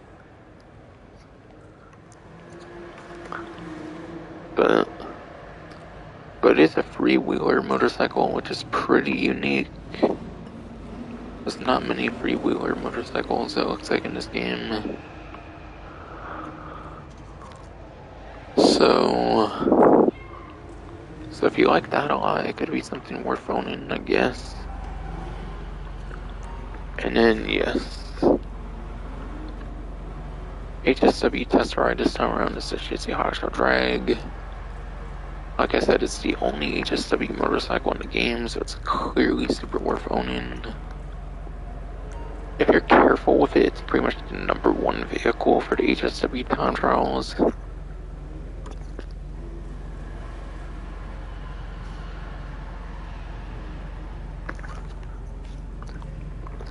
if you are careful with it, it can pretty much be the the one and only number one option for your HSW time travels. It can be if you're careful with driving it around. Easily, like, the most valuable HSW vehicle. Or civilian one, I should add. Now that just been, now that, now that, now that, now that. Now that they're combining the money tech and, now that, now that. Now that they're combining the money tech and then the HSW in like one vehicle and shit, stuff like that now. In terms of civilian HSW vehicles, it's easily the most worthwhile one. The only ones be possibly the weaponized Ignis having a gun on it. And then the Amani Tech ones of recently was Andreas Mercenaries DLC.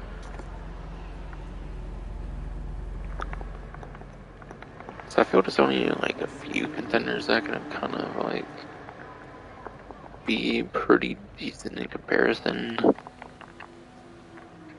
in certain ways. In certain ways, yes, shitty fucking body making me almost fall off the chair and shit. It's filmed and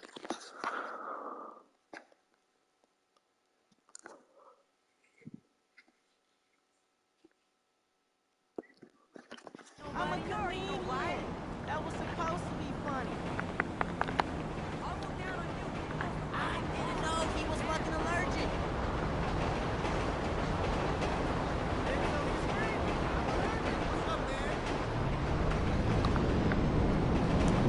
I'm gonna be on top luxury autos pretty much at this point.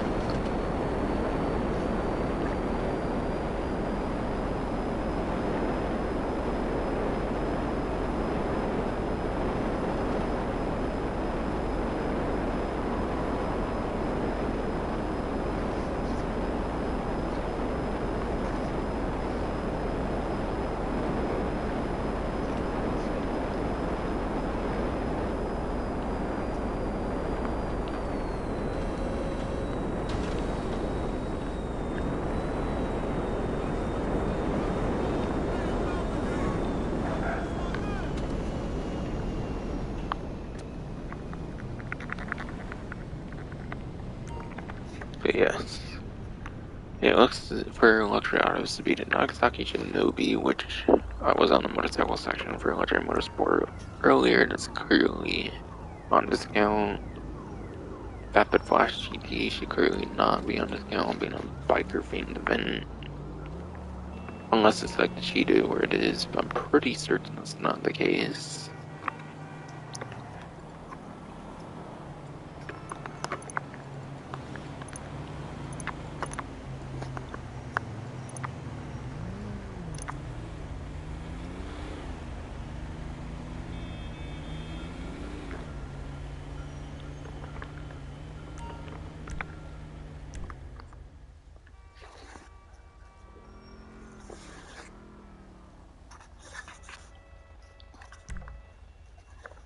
Okay, Shinobi right now is $1,759,150.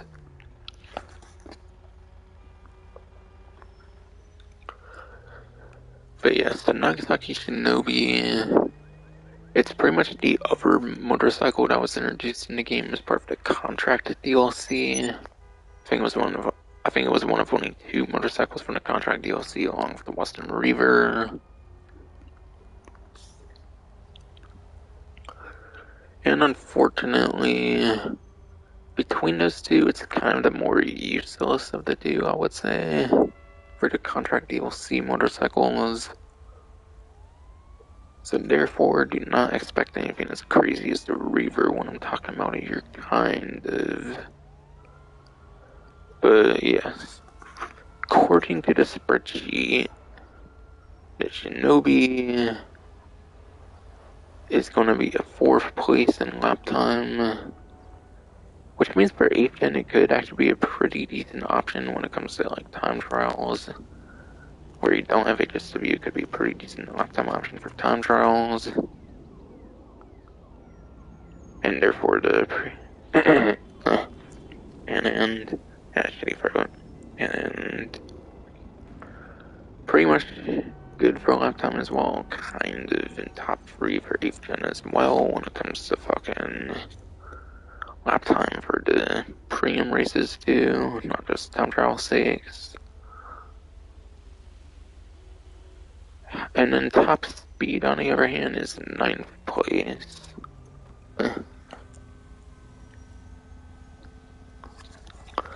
Fourth place at lap time on 9th gen, third place at lap time on 8th gen pretty much. Being within top 3 on 8th gen, top 5 on 9th gen. And pretty much within the top 10 for top speed regardless of platform. Definitely some pretty damn decent performance here for sure. Again, I don't feel it's kind of as good as the Reaver, not being number 1 anywhere obviously, but still. It's still a damn good motorcycle and it's definitely very worthwhile of a discount and whatnot. Definitely a higher recommendation to pick this one up.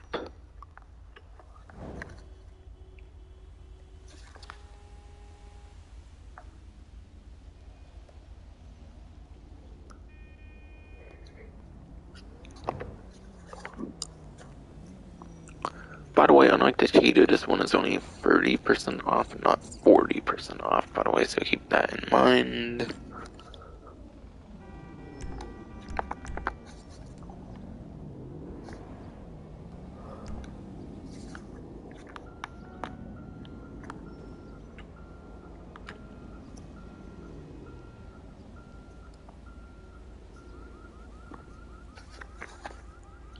And then, yeah, it's not on discount, so I'm not going to mention the exact numbers on this one, but this is one of his, but this is one of his rally-style sport cars in the game that are mostly known for, like, off-roading and stuff, I believe.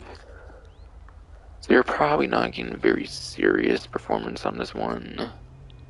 It's one of those like rally style sport cars which really do not tend to perform that great in this sport class.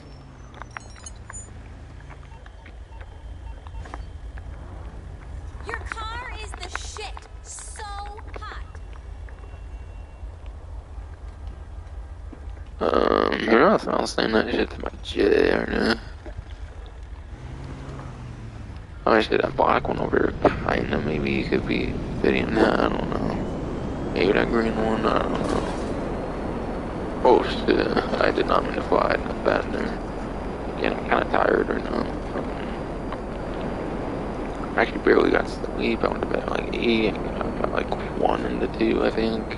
Which is kind of good, actually. I meant to get it for Pokemon Go Fest, but I kind of forgot to do that. So I'm glad I did wake up at 2, and like something like 4 or 5, something crazy like I've been kind of lately. And like off stream and shit, clearly opposite. Shit I'm talking about right there. Oh.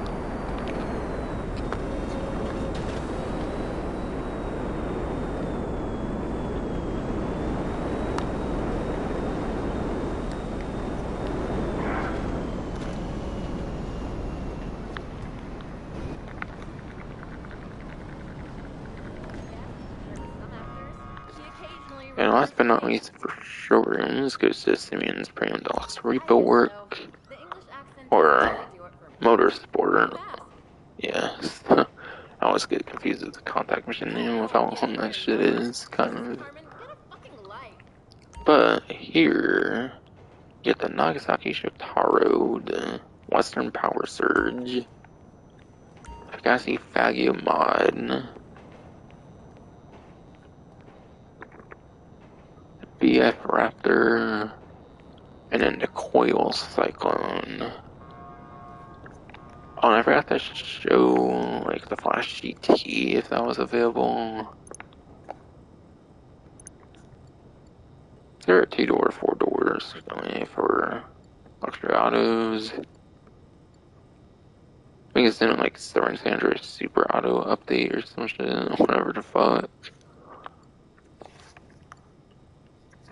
Okay, and the Flash GT.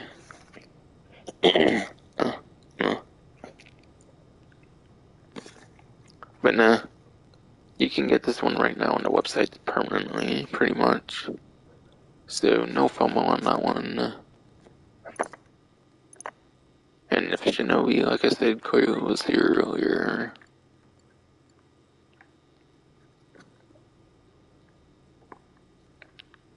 Hell, with the discount, it's actually less priced than the Shinobi, which it kind of should be when it's not number one in a single placement, kind of.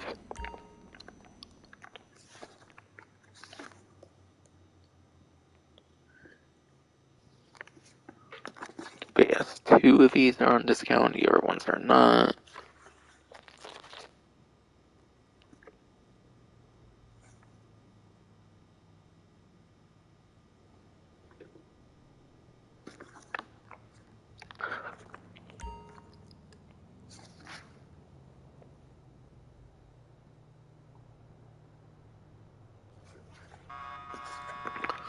Okay.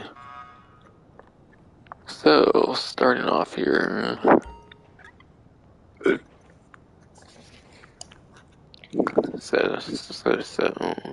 So, entire body line should be throwing everything in.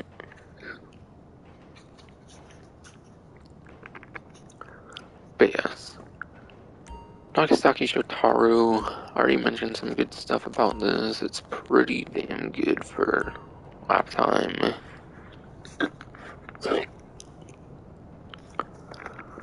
Pretty damn good for lap time.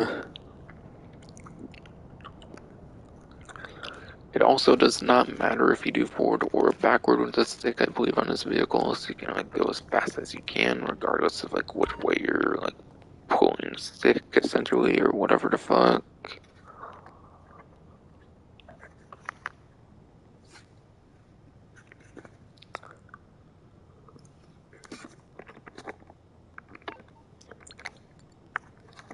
Again, I think it was only one motorcycle and it was vaulted on Legendaries. It should be there. Yes. It is $2,225,000.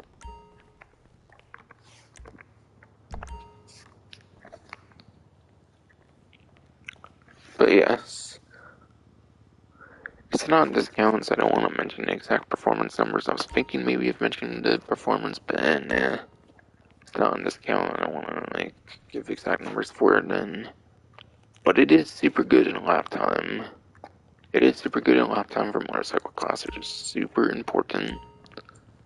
So it's clearly very worth it for that reason alone.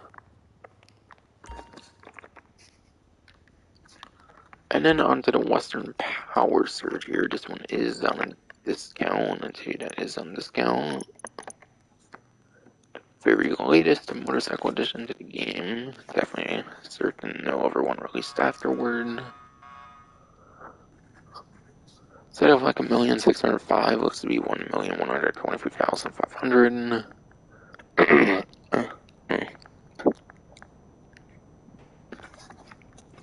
It's like 485 thousand dollar savings. Almost a $500,000 savings there.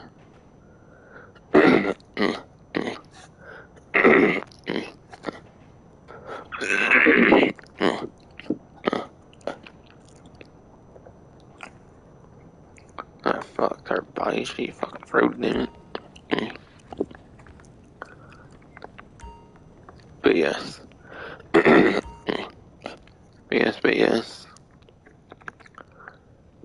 Once again, just like the Electro, it's a pretty gimmicky motorcycle. Electro is the Curse boost, which not many vehicles has. This one, on the other hand, is actually like exclusive in a way, where it's the only one that has certain features, or a certain feature, like singular.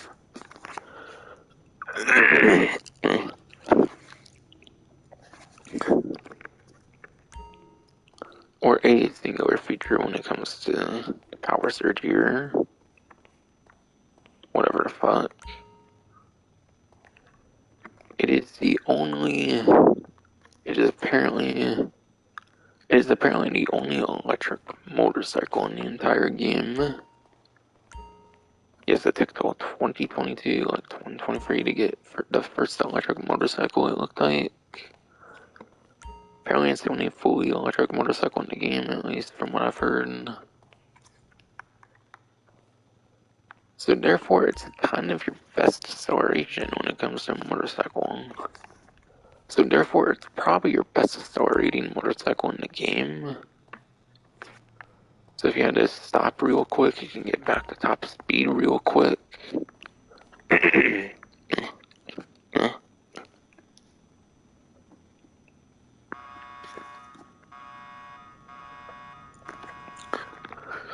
So yes, being the only electric motorcycle, it should have the best acceleration probably of any motorcycle in the entire game.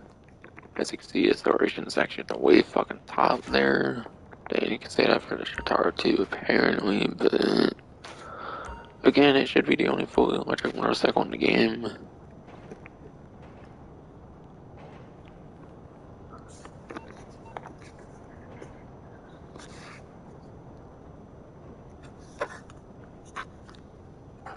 It is on discount actually, so I will go over the performance, or wait.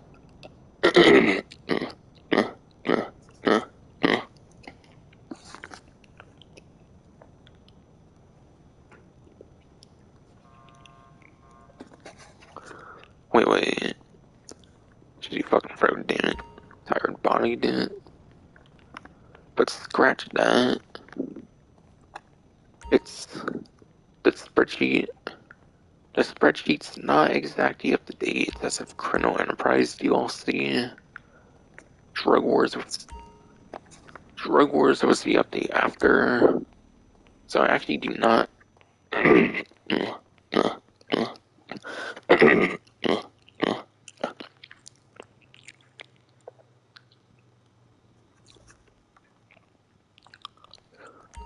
You shitty fucking shit throat. Fuck, man.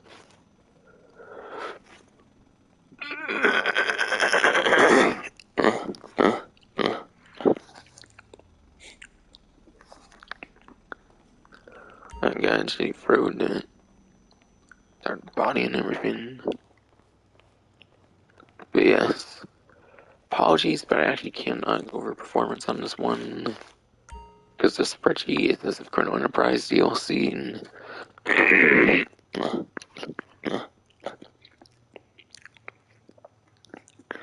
uh,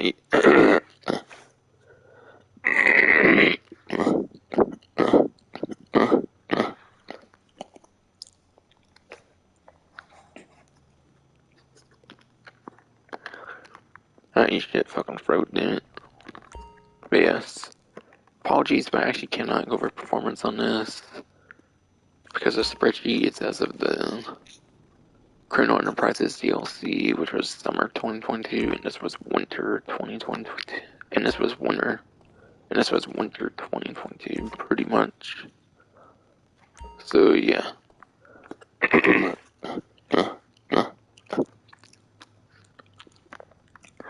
So, yes.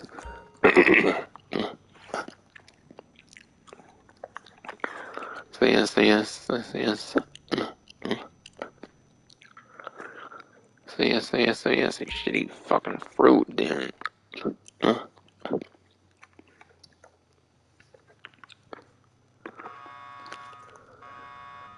But it should have some pretty decent lap time. I do remember this should have some pretty decent lap time. Again, it's the only electric motorcycle, so the acceleration should be good. If anything, the one weakness is the top speed.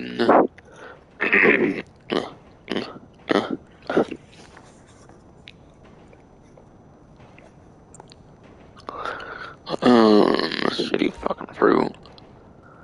So it should have decent lap time, should have decent acceleration. If it has any weakness at all, it's definitely the top speed. But again, most electric vehicles have shitty top speed. This one's actually, I believe, within the top 10 for top speed despite being electric.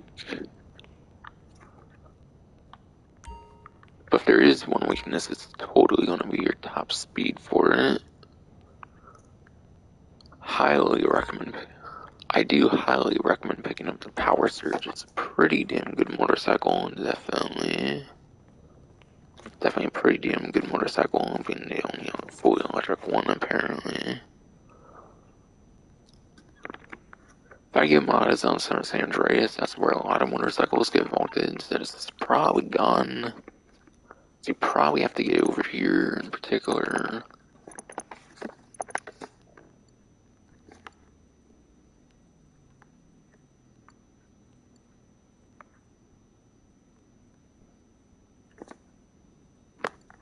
Alright, yes.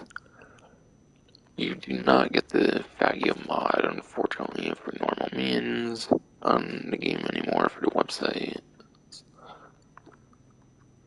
So you pretty much have to pick it up here at the Simeon Premium Deluxe Motorsport. Fortunate, but it kind of is what it is.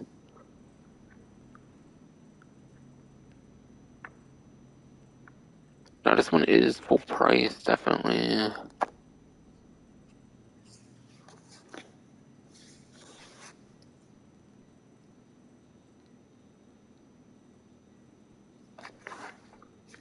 But yes, it is under $100,000. But yeah, there is a too hot to modify value of like anything like $100,000 or over. You cannot modify. Now I'm not sure how that works with DLC vehicles, but at least if like 2013 vehicles, anything that's like under 100,000, you can actually take to the mod shop to customize. So I'm not sure about the Fagio mod. I think there's like a little Santos like tuners like setup thing you can do for like a like robbery contract. There's like a setup you can do for a robbery contract, and I think it'll let you like follow a Fagio mod. I think it lets you follow a Fagio mod. It pretty much makes you for one of the objectives. So we might be able to attain one for that or something. I do not fucking know. But yeah, no way in hell this is good performance much at all. Certainly not. This is that one that can get like all the different like mirrors and shit on it, which is pretty fucking insane and crazy and shit.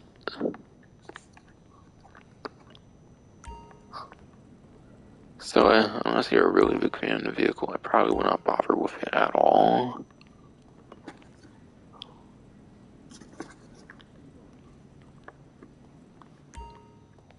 Because there's no way in hell that shit performs good. Now, on to the other vehicle discount, believe it or not. Like I said, there was two. You shitty fucking throat. Like I said, there is two discounts for your Shitaro clearly was not discounted, same with the Baguette Mod. But yes, the BF Raptor here is the other discount.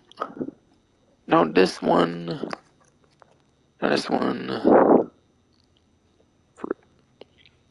throat dent. Now this one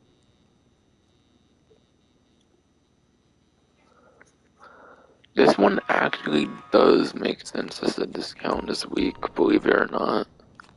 Because it is from the Bikers DLC. It was from the Bikers DLC, so it does make sense since it was from the update. It's kind of like a biker looking like the car kind of thing, essentially.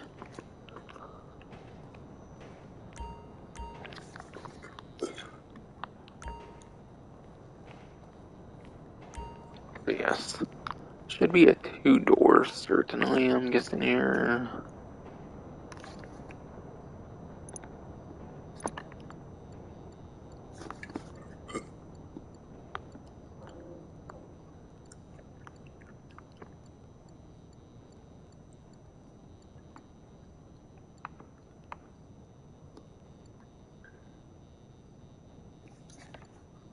Alright, I'm in the two-door section, and there's no bikers update section whatsoever here. But it's a two-door sport car, I'm pretty sure this one is. And it's not there.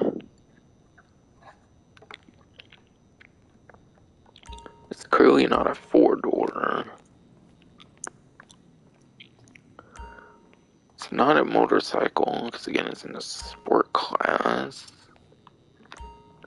It's also not a special vehicle in like the special section, because that's only for the open wheel vehicles for the Legend Motorsport website, pretty much. So this vehicle is officially vaulted from the game. It's not available.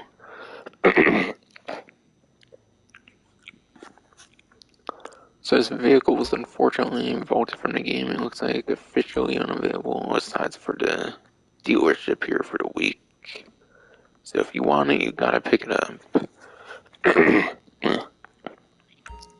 Shitty fruit in it. But if you want it, you pretty much have to pick it up pretty soon. Otherwise, who knows how long it will be until it appears again.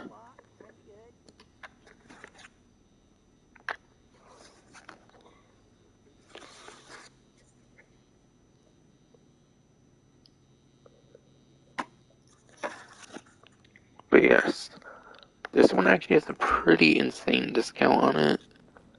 It is actually 50% off. Now, 50% off is not usually a discount price they do. I feel they usually do like 40 at the highest. So that's a pretty genuine price on it, actually.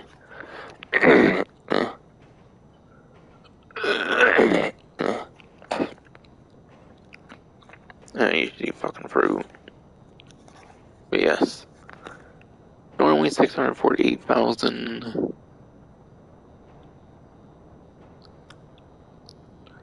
It's again a massive 50% off, which you usually do not see in this game much at all. So it's a very damn good price point. But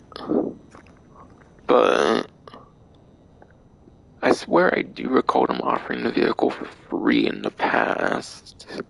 I think during one of the event weeks they made it a free vehicle for some reason for like a week. I think it was just a random event week. It was actually a free vehicle for like a week, along with like maybe a couple other vehicles. So I think anything that wasn't free is basically kind of a ripoff. Maybe GTA Wiki. Maybe like that GTA Wiki has some like documentation on it, but I do swear I remember it being like a free vehicle one time during like an event week for a whole week straight.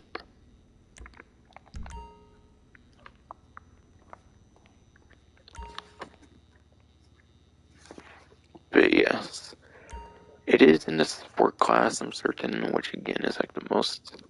Actually, I haven't explained it this time, but sport class has over 100 vehicles in the game, which makes it the biggest class in the entire game.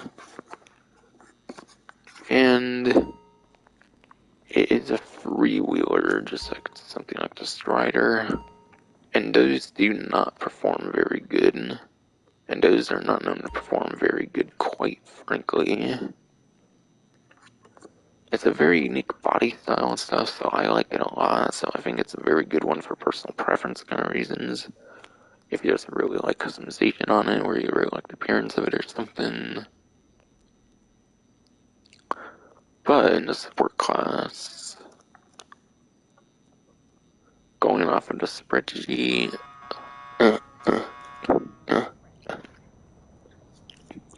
shitty fruit. But yes, going off of the spreadsheet, going off the spreadsheet,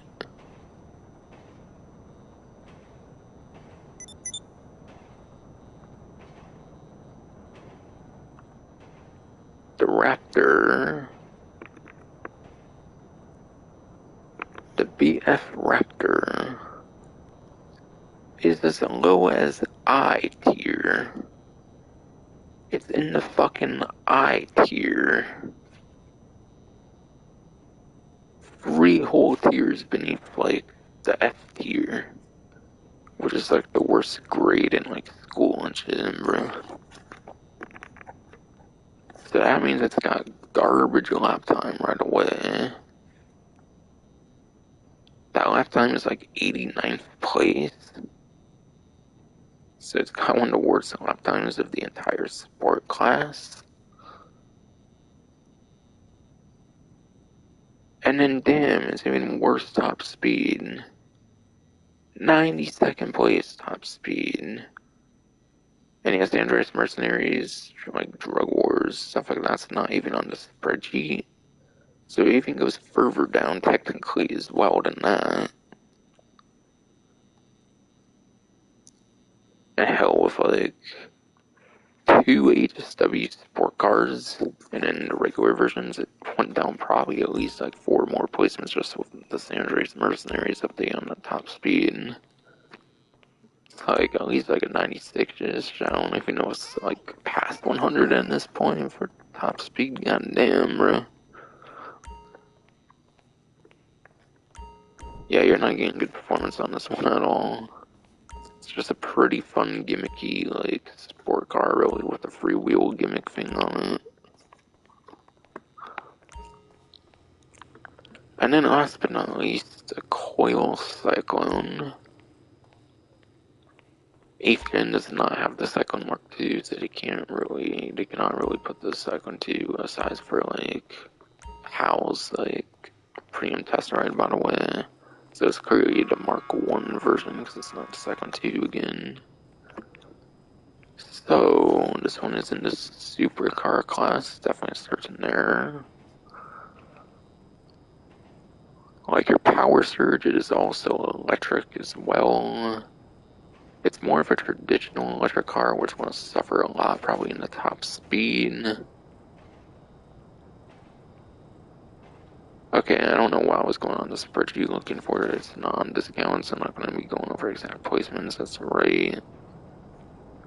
So I'm just going to give some predictions here. Again, take it with a grain of salt. I do not believe the Cyclone is going to be worth it, quite frankly, for performance. Lap time as well, honestly, just because it's super dated at this point. Top speed, because it's electric, is not going to be good, guaranteed.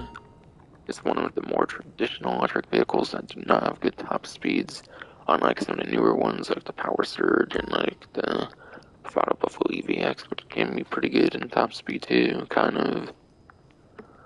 But maybe aren't as acceleration focused. Maybe aren't as acceleration focused as older electric cars, but still have an acceleration benefit nevertheless.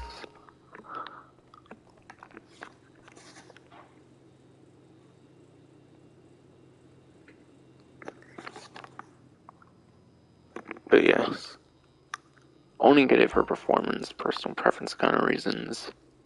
Do not get it on 9th gen, I would say, since you have the Cyclone 2, which has the HSW upgrade. The successor to the Cyclone literally is the HSW upgrade, which makes it significantly quicker than this thing would ever wish to be. So 9th gen definitely passed on that in 9th gen. Even in 8th gen, it's not going to really do you much, certainly not.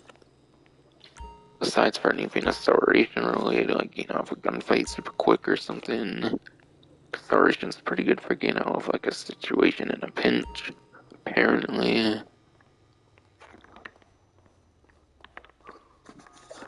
So if I had to rank these from worst to best in Simeons, since it has kind of most options of any dealership, so I like to do that here.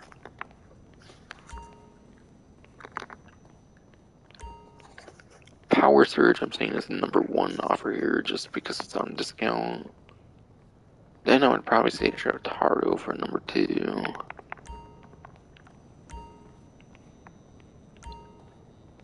I might say the Raptor just because it's on a discount would be #3 option, I would say.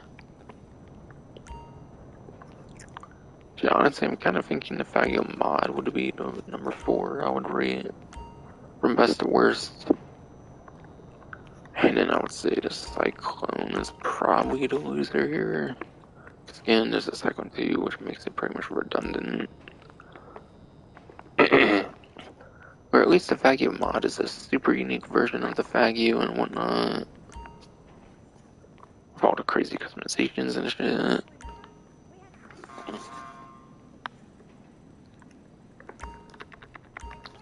So that's how I would rank all of them pretty much. Now to talk any remaining money opportunities and all that kind of stuff.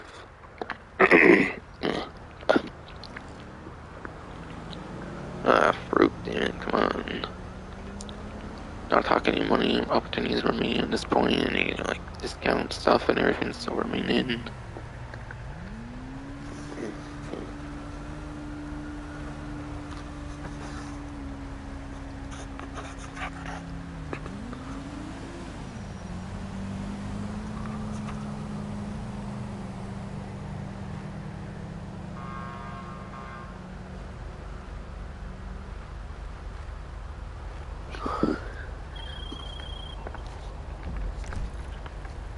But again, I kind of already mentioned, but I'll talk about it again for the MC stuff.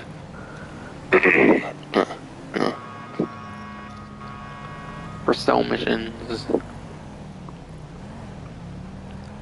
from worst to best, worst MC business, best MC business, document forgery is the worst.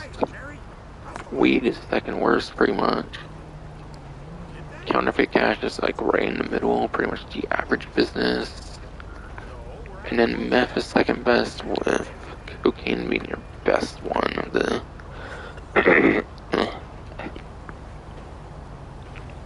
Shitty fruit, and then yeah, after meth, cocaine's pretty much obviously your best business. So that's the little like hierarchy of the businesses or whatever the fuck. For reminder sakes. For reminder sakes. For reminder sakes, yes, you should eat fucking fruit.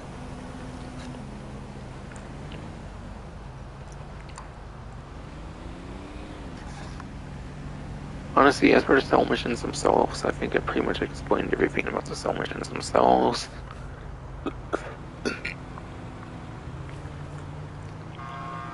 Unfortunately, they're not very solo friendly. You should eat fucking fruit, damn it. But yes. Unfortunately, the cell missions are not the most solo-friendly content in the game much, unfortunately for the MC in particular, for the motorcycle club.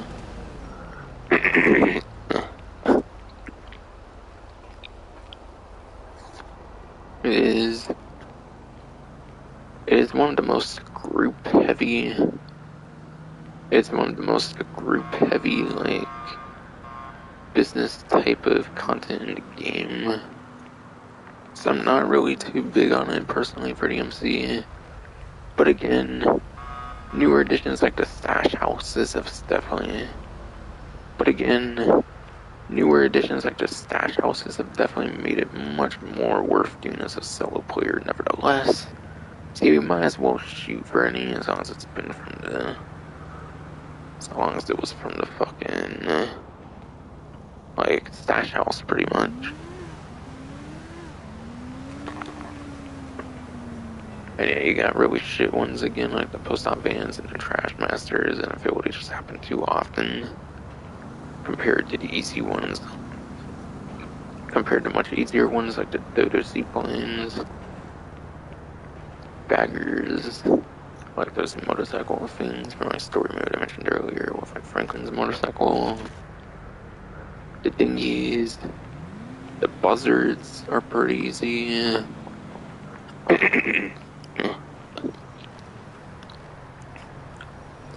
There's even rare occasions where you can get one that's in like just one vehicle.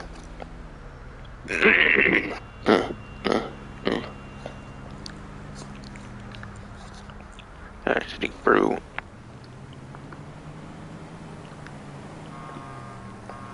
There's even rare occasions where you can get one that's just one vehicle, I think. Like there's the Packer, for example, I think there's one that's just one vehicle. I think there's like a certain van, I can't think of exactly which one on top of my head it was. Might be like the one from like the Heist update, like King Burrito from the Heist update or something, I forget. There's a couple ones that are like one vehicle like that, which is some of the easiest ones you could probably get. There's a lot of easy ones, I feel, compared to bad ones. but I feel the worst of them is just way too fucking often. So if you're solo, I wouldn't grind it too much unless, again, you're doing it for stash houses like myself. Otherwise, if you're buying supplies, which is much more worth it than stealing the supplies, because then you can make your money back in other, like, money methods and shit. It's not going to be too worth it when buying the supplies as a solo player, probably not. So I mean, you just don't rely on the stash houses as solo.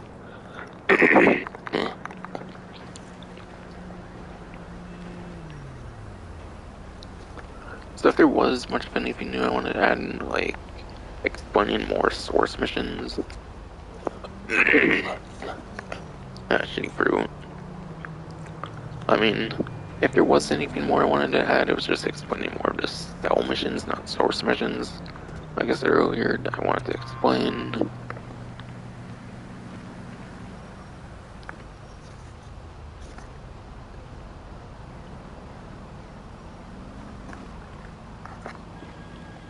Hey, Johnny, you going to the meeting tonight? Oh, and yes. For those that might have forgotten, I believe they did The get rid of. 99% don't get off their ass, we'll all be And fucked. yes. And yes. For those that might have forgotten, I do believe they got rid of the, like, cell mission where you do, like, the duffel bags. But to be fair, that one I think required multiple players to get, I believe, anyways.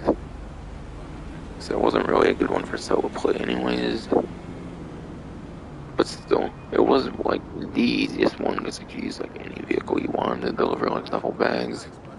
Fortunately, that one's been removed since whenever they like removed that source mission, and they never fucking brought it back. And yes, and yes, and yes, yes, and yes, they never brought that shit back after.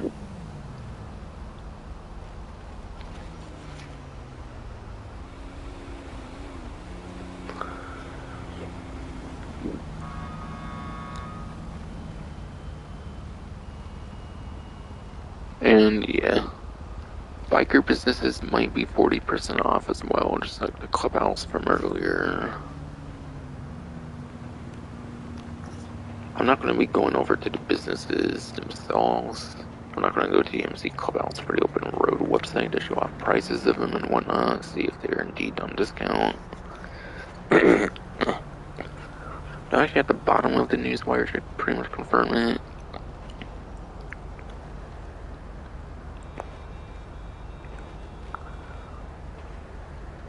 Alright, yes. These are 40% off indeed for the actual thing.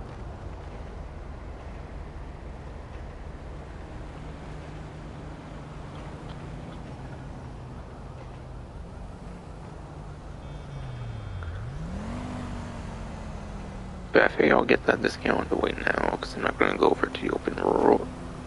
Because I'm not going to go to the open road to be able to, like, show off the prices there, so I guess I'll explain it now.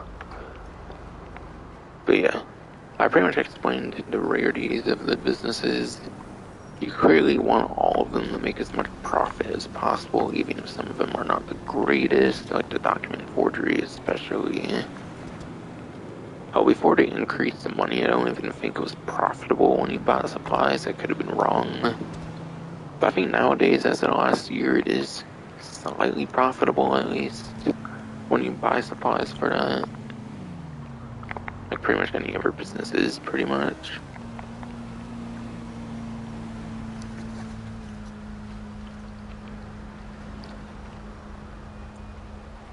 But yeah, biker business is clearly a very worthwhile upgrade. The upgrades and modifications are also 40% off too. And as far as I know, that only means like staff, equipment, security. I don't even think there's any other type of upgrade for that stuff. Staff and equipment is super important for money making. You want both staff and equipment to make as much money as possible in the businesses. So any staff and equipment upgrade, grab it if you can, if you want to make as much money as possible. The one that's not very too worthwhile sometimes, or most times, possibly depending on like how how you play the game, is the security upgrade.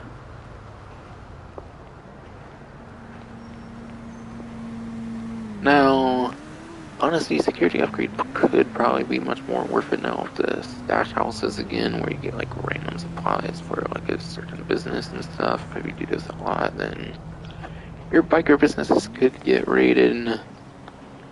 I actually had like 3 biker businesses in a row get raided, I think. During one of my like live streams one time when I was an MC, I kept like unregistering, re-registering, going to different lobbies and shit. So I like set up 3 whole businesses all over again with their like setup mission you have to do. So it might not always be necessary to have the security upgrade, but you'd rather probably not risk your business having to be shut down and having to get the like setup mission going again. That would be pretty annoying enough to do, honestly.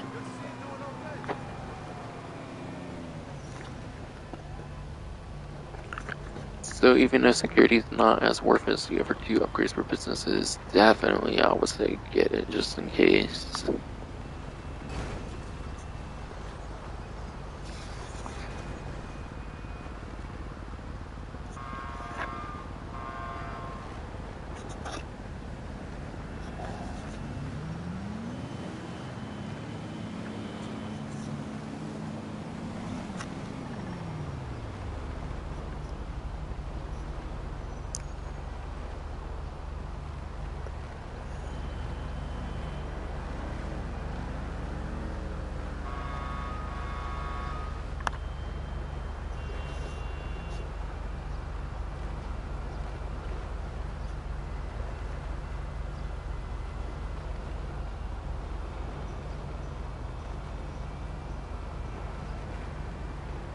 Hey, you still home? Wait a second. What a reminder from the main menu from earlier. There was the riot. There was the ride or die T-shirt that you get with just doing an MC cell mission. So as long as you do just one cell mission, you'll get the ride or die T. I forget it. I damn it, for there's some shit. I kind of forget if they've done Ride or Die before. It could be an old one that just brought back, or it could be entirely new. I'm kind of leaning towards entirely new. I feel I don't remember Ride or Die much, really. Ufa, you're driving us both crazy. Look, Tina, I gotta go. Don't let the baby fall out into the backyard. Okay.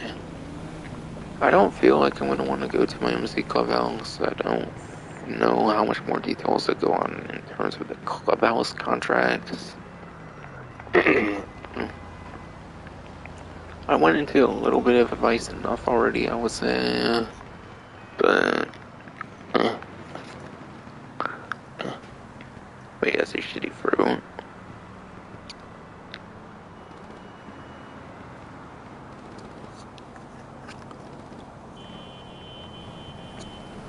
My recommendations as a solo player personally, obviously for Clubhouse contracts, do any of the ones you can do solo.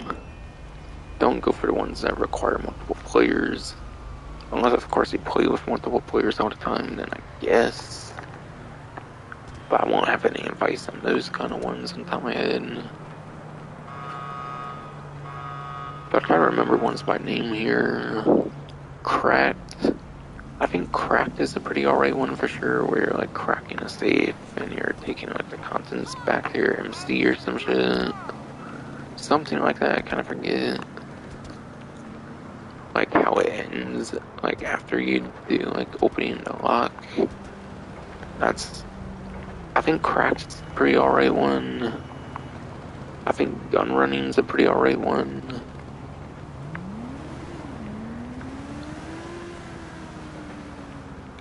Gun Running, I think, is one where you have like a Rumbo custom or something, and you have to like collect something from like a plane or something like that, and you have to deliver it over to the MC Clubhouse or something. The one with the prison bus, I might forget the name on that one, but the one with the prison bus is pretty decent, I think, too. Torched, I think, is a pretty decent option. And if you are like me and you have the cheapest one available, literally right here, I think a torch spawns. Celery, shitty fruit dent. So literally though, I believe there is the option to have a torch to show up here.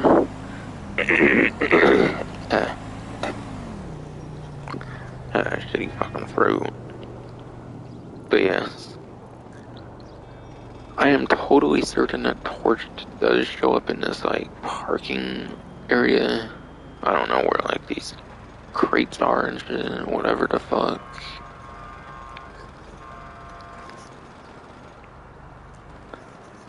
So yes, you can literally have a torch to show up right next to your cheapest biker clubhouse. I'm pretty damn certain on that one.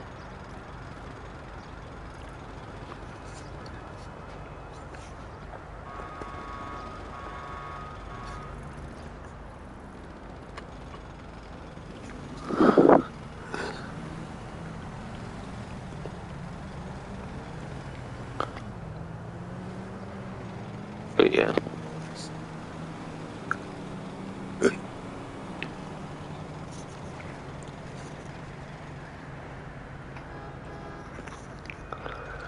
Those were quite. Those were. But yes, those few I mentioned should be quite the good ones you can do for clubhouse contract as a solo player.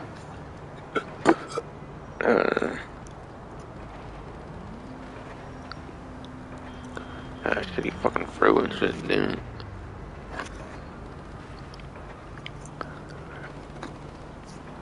But yes. Those few I mentioned were all ones from like 2016 when the Bikers update first came out too. Again, the Death Bike one, especially for the newer like 2022 biker clubhouse contracts, I think tend to be some of the greater ones for sure. That Death Bike one is definitely one of the greatest ones for sure. I think that one pays like 30 to 40,000.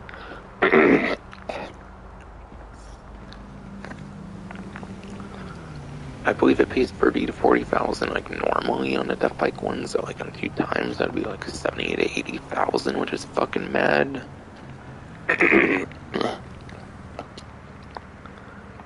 Yeah, 70, 80,000 for that one, I believe, on double. That's pretty fucking mad.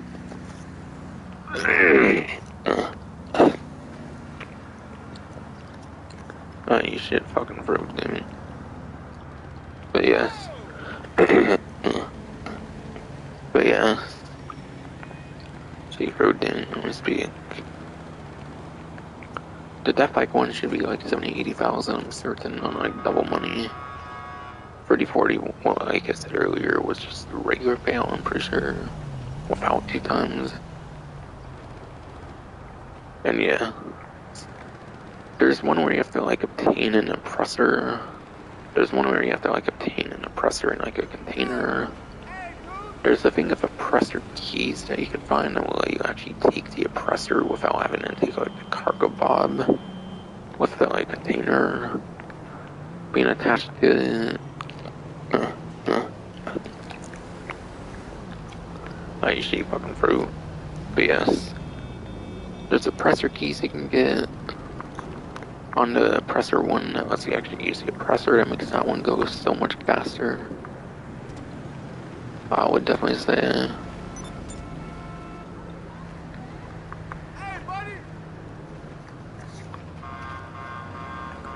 So yeah, that's quite a few to several good recommendations there, at least for clubhouse contracts. I think I'm going to be done there. For giving some good recommendations, I wanted to clarify some more on like some good ones and shit.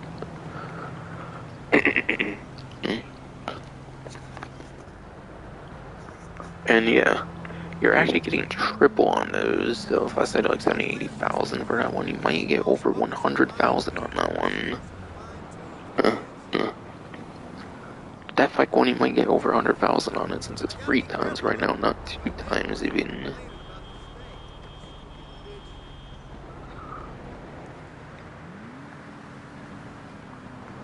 Do I risk going EMC and losing like business product? Honestly.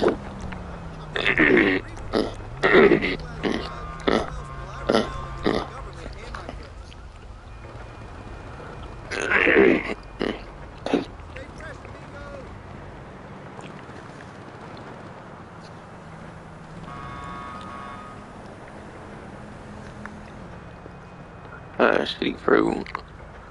BS. Shitty fruit. Do I honestly even risk doing that though? Going to MC possibly losing product? I do not think I want to do that, quite frankly. So, like I said, MC work and MC challenges, they're just not as good as the VIP ones. The VIP ones have so much more variety. VIP works that you can do on your own and invite only for most of them too. Whereas all the MC ones, I think either require someone outside of your organization or require someone else in your like MC. I mean, and when I said organization, I mean like MC and people outside of your MC. All the MC work I think requires people out of your MC or like another person in your MC for the work and not just the challenges as well, I believe. Whereas with the VIP stuff, like the CO stuff, at least there's a good bit you can do on your own and invite only.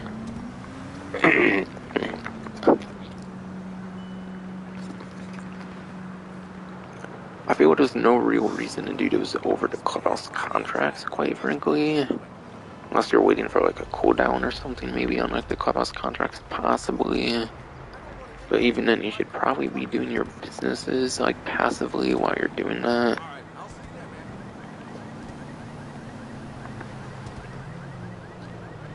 So it's up to y'all to decide some good like MC work, to be fucking honest. I think there's one like, I'm gonna try to remember the names of them maybe right now. I'm not trying to like exactly know how they play out the most. I think there's like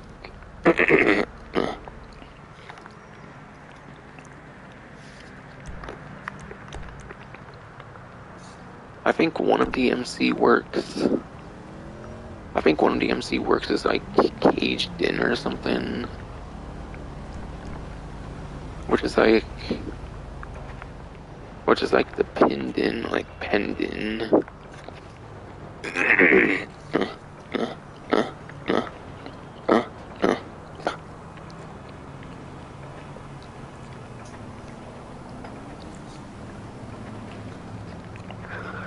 Shitty fucking fruit, damn it.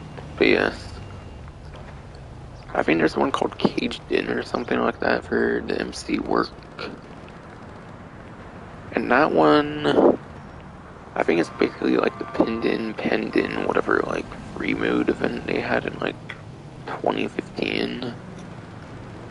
I think when the free mode event update first came out, there was one like called penned in or something like that, where you had like vehicles and you had them in like a circle that was like constantly moving and stuff, and you had to like be the last one standing in like the circle that was moving around the map and shit.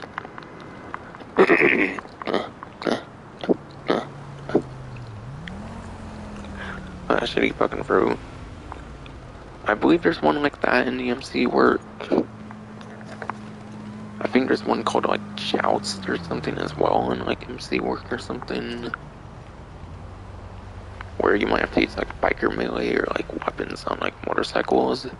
Where I think the oppressors can be pretty useful there.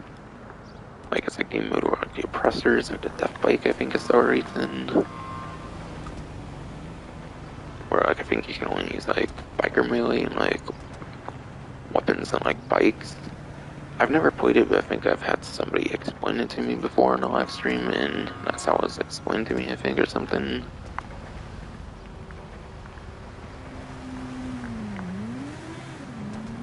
And then, yeah, I think there's a deathmatch style one called like Stand Your Ground or something. Stand Your Ground is a pretty iconic one that you might see a lot of like tryhard groups doing. I don't really recommend that one personally. You're probably just being a target on your back mostly, to be honest. Because someone's going to get that that mission's going to be getting advertised to like everybody in the lobby, and it's going to be like go after them for like money and RP. No, I don't like those kind of ones. No, no, I do not think those ones are good. I definitely do not.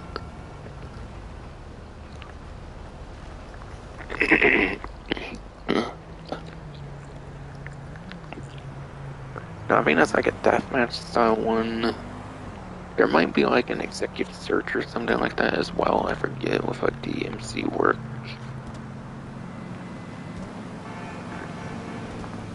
And then yeah, I think there might be like MC challenges called like Search and Destroy. Maybe there might be one called Search and Destroy and like Criminal Mischief or something like that. So that might be like most of the like ones by name for MC work and challenges. Hopefully that gives us some idea of like how they would play out. Cause like again, I swear though,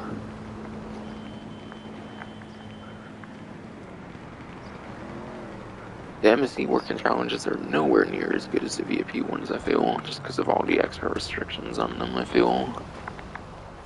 So much so that I've practically never played them, honestly.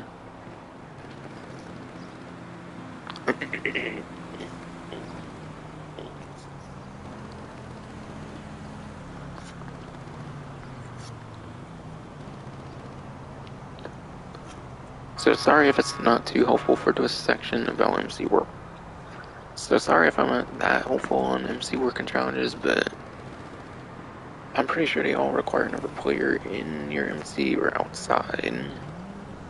So I really do not recommend them over to CEO counterparts like fucking ever though. Like literally fucking ever though.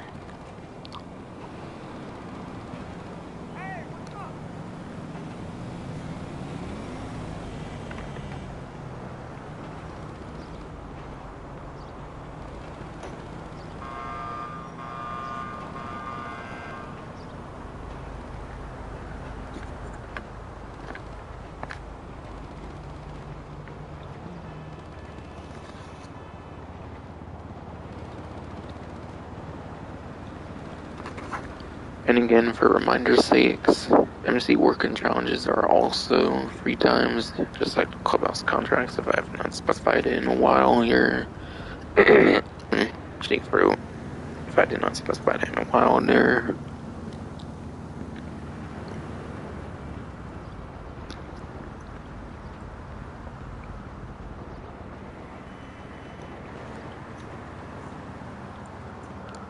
And now I think for a new money opportunity I have not mentioned yet.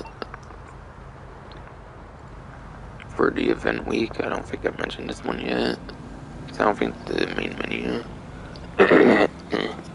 Shitty fruit, damn it. Because I do not believe the main menu advertised it at all. Again, we'll have to do with the clubhouses. Pretty recent addition, actually, within the last year as well. And that has to do with the custom bike shop. Damn it, shitty fruit. But yes, I'll have to do with your custom bike shop this time around.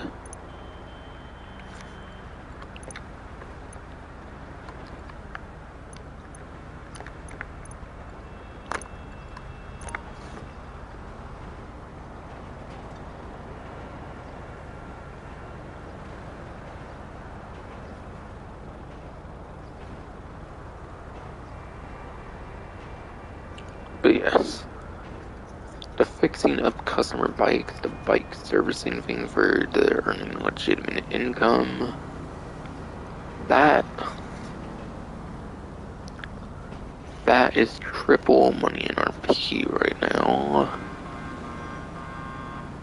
Now, it's basically just a reskin of the auto shop. It is basically just a reskin of the auto shop, I'm pretty fucking sure. Where you have like different rarities. You have like different rarities of bikes. You have like a low end, a mid end, and like a high end range of bikes, I believe. Depending on like which category it comes from, depends. Shitty category. Not category, shitty fruit, damn it. Huh. But yes. Whatever fucking rarity or like bike comes from essentially for like the customer bike you're delivering, that will determine your money pretty much. So if it's a low end bike, you won't get as much as like a high end bike, obviously. Basically.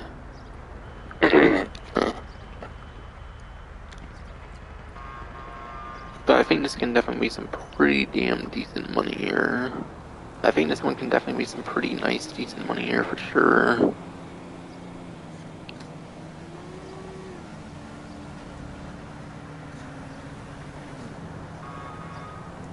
owe me $20.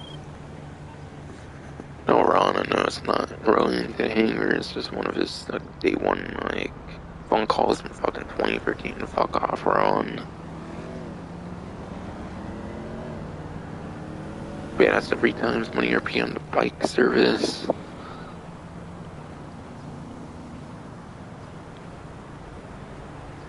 Why'd you do that?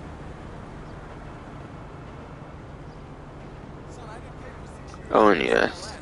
So you Oh, can and sell me yes. off your underwear and play I with honestly kinda just thought to say this. I meant to say at the very Hey, hold up the start, place tonight.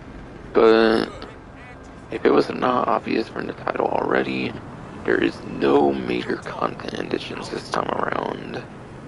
Just an event week, basically. There's no like new vehicle, no new game mode or any of that. I might have forgot to mention that entirely, I'm pretty sure, but I think it was kind of pretty obvious from the start. But I just figured I'd mention just in case now.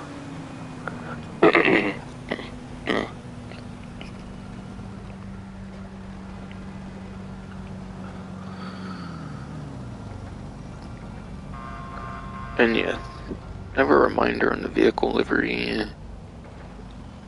Doing a biker business resupply mission, the missions that get you the supplies, and not paying 75k for the like business supplies, which is clearly much more worth it. But Rockstar really wants you to do a resupply mission for the livery and the clubhouse contract before September 6th. That again, as a reminder, gets you the atomic racing livery for the classic Walking L45 off-road within 10 days of completion.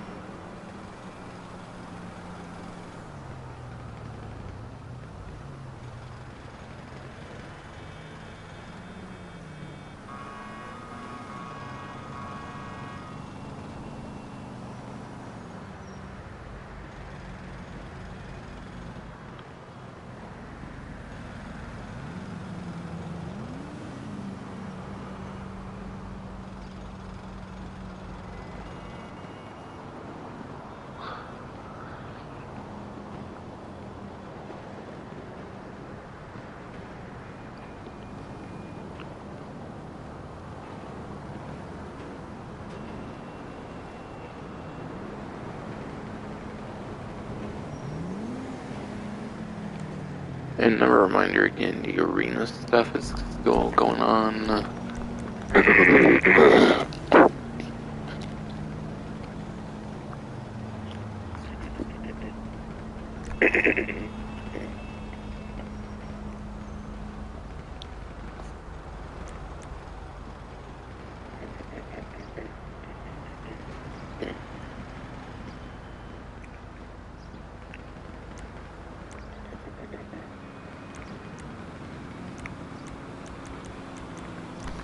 And yes again. Yes again, and yes again, shitty fucking fruit, damn it. all the arena stuff from last week is still going on. Again, I went into like all that details from last week, so refer to last stream, possibly if you want my info or anything.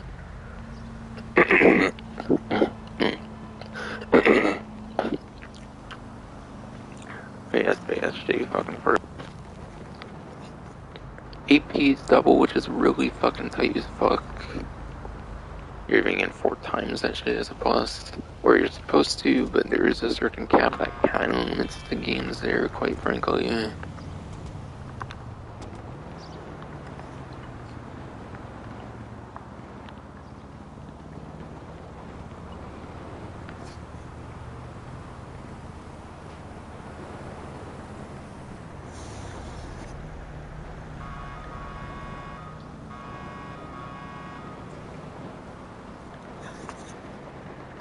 Alright. God damn it, shitty fruit.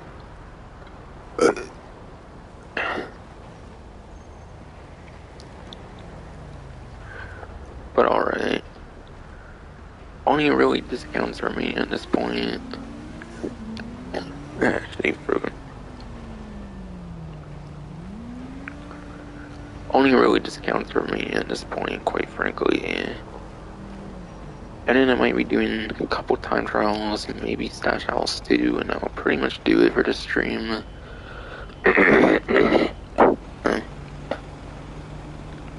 Shitty fucking fruit, dude. I'll probably pretty much do it for the stream, honestly, after that all.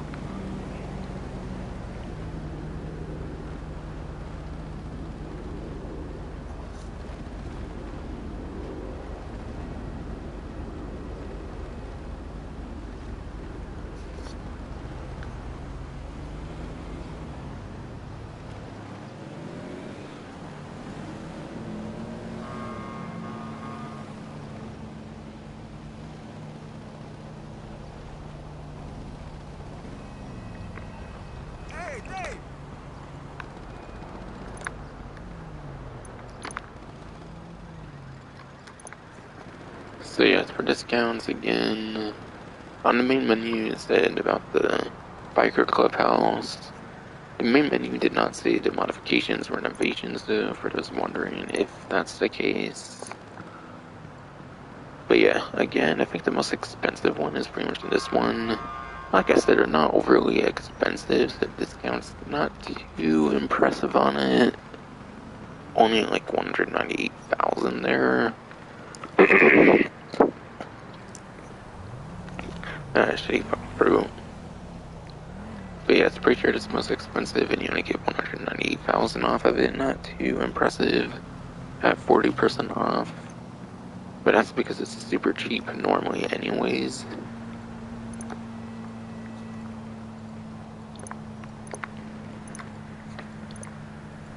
So you can get any of the modifications, renovations pretty much. Upgrades, modifications, renovations, 40% off too, basically. That's your complete cosmetic mural. Complete cosmetic style stuff.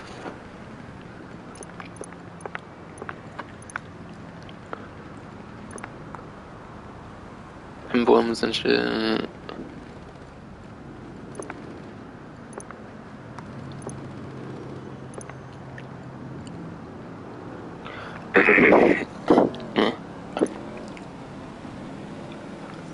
Emblems and shit, you shitty fucking fruit of mine, damn it.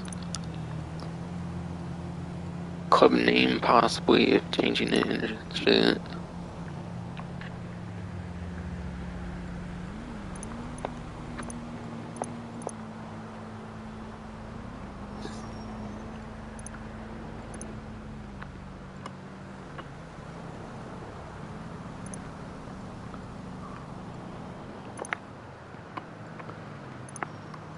Gun locker. It's not necessarily the most efficient gun locker if you only care for one. I think the nightclub, for example, the nightclub comes with a complimentary gun locker that actually does not cost, I believe.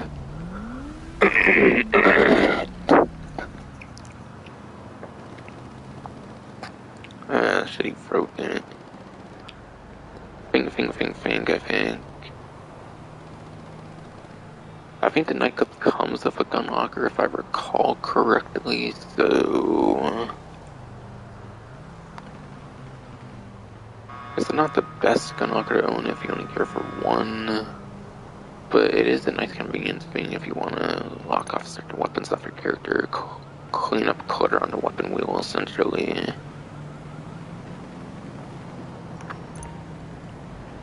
And then custom bike shop. I think with the new change of the Chrono Enterprise, I think the new change for sure with Chrono Enterprise update that gives you like a auto shop like feature, but with bikes, easily makes this the clear best renovation possible.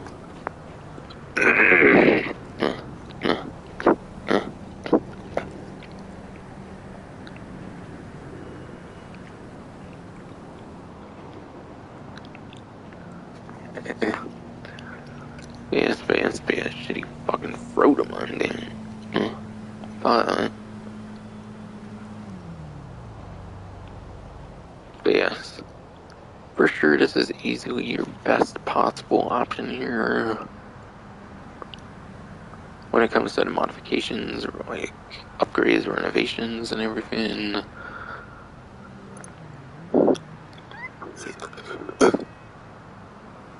God damn it, shitty fucking Frodo.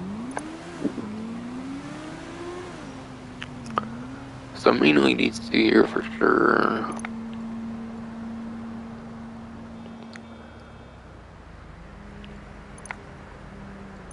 The only super necessary one is easily to custom bike shop. It used to just be a regular mod shop for your bikes there, which was almost no point in using. Unless you really want to customize bikes there, then yeah, that was clearly good. But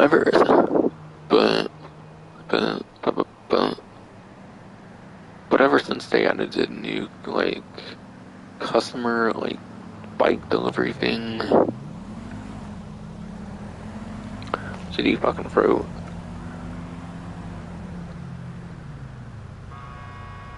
Ever since they added customer bike delivery thing, it's definitely been so much more worth it though.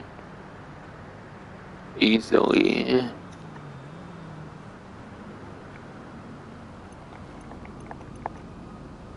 There's no reason not to recommend that personally. No reason not to recommend the property discounts this time, definitely not.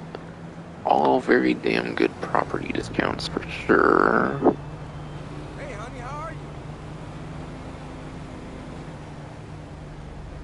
Are we having the world famous workshop again tomorrow? What do you mean? We get cargo's country class. What the hell is that? Okay, another discount I only really experience for the biker businesses I don't feel like going over to. Shitty fucking fruit. I guess I'll go bowling or something. Another biker business related discount that would pretty much require me to go over to biker business or like Terabyte or something has to do with biker business supplies. How you doing? Biker business supplies are also going to be 40% off. So instead of like 75, I believe it should be like 40-ish thousand something to be able to buy supplies instead of the 75-ish thousand. Not too significant if you're not going to buy that much product. Not too significant if you're not going to buy that much supplies. If you buy below the fucking supplies, then it's clearly super damn worth it though.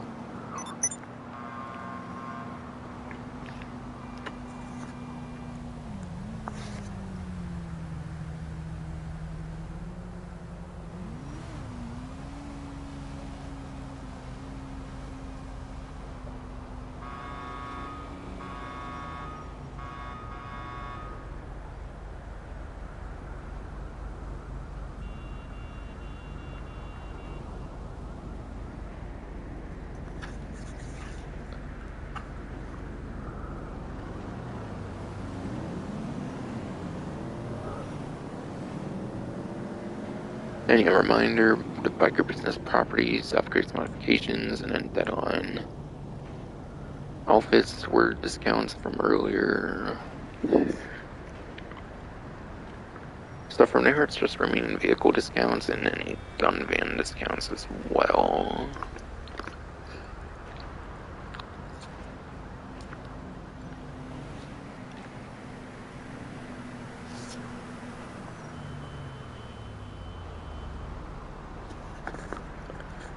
Alright, so for a summary of the vehicles I already went over, that was the Power Surge, the Shinobi, the Cheetah, and then the Raptor. There's a couple other ones kind of all for vehicles. It's kind of 1 to 2 at most in a way. With versions of one of them. Basically,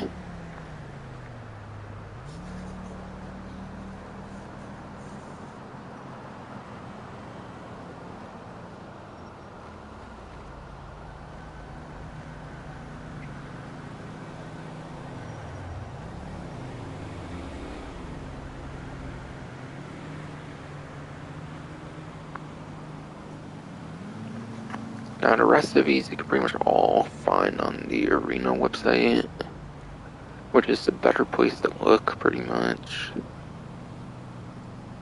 You can also find one of them on Severn, as you might have recalled from me being on there earlier. I believe it was on here earlier for sure. Just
285 last weekend.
Jerry, how's the leg?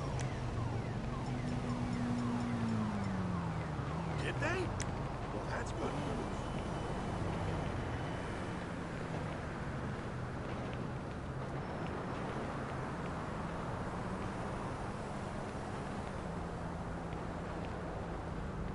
No, we're out in Los Santos. Hey, man, San Andreas. It's a very untraditional place, Jerry. I wouldn't recommend it. We've still got a few days. See you when you're back. I want to spend half my damn track on the least feels freeway.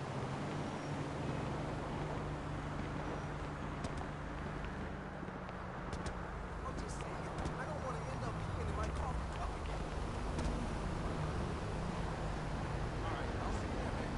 Hey, dude! Hi!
Yeah, I heard the traffic was intense.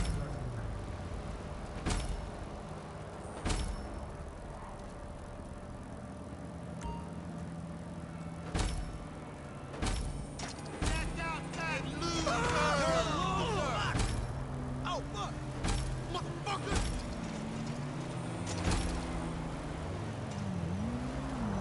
That is messed up.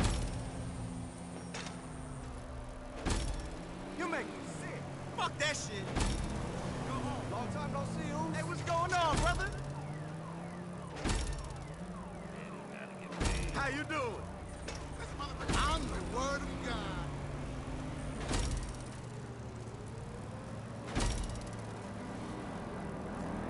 I'll pay you back as soon as I can. You got a problem? No way. What's good, Shorty?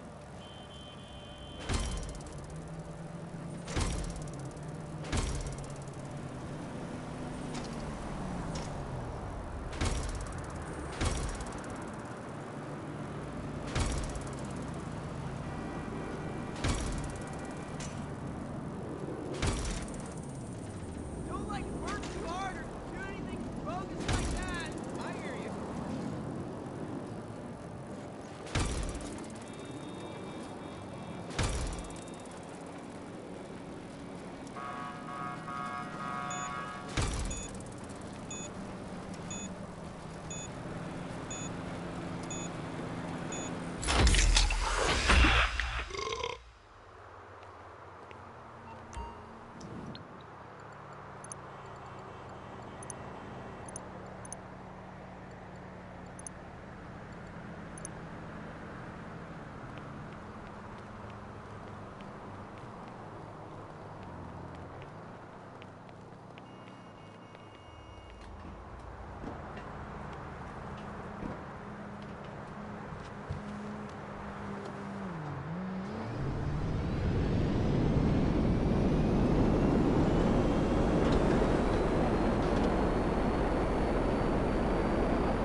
Die!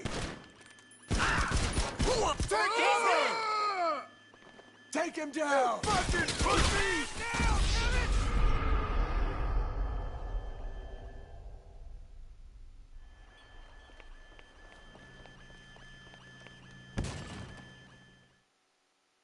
Fuck you!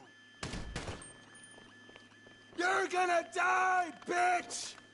Watch your ass! You fucking pussy!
something, huh?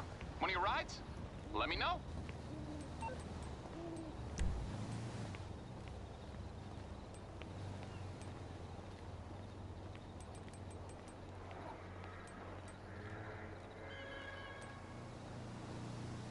It's coming at you.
Me! And I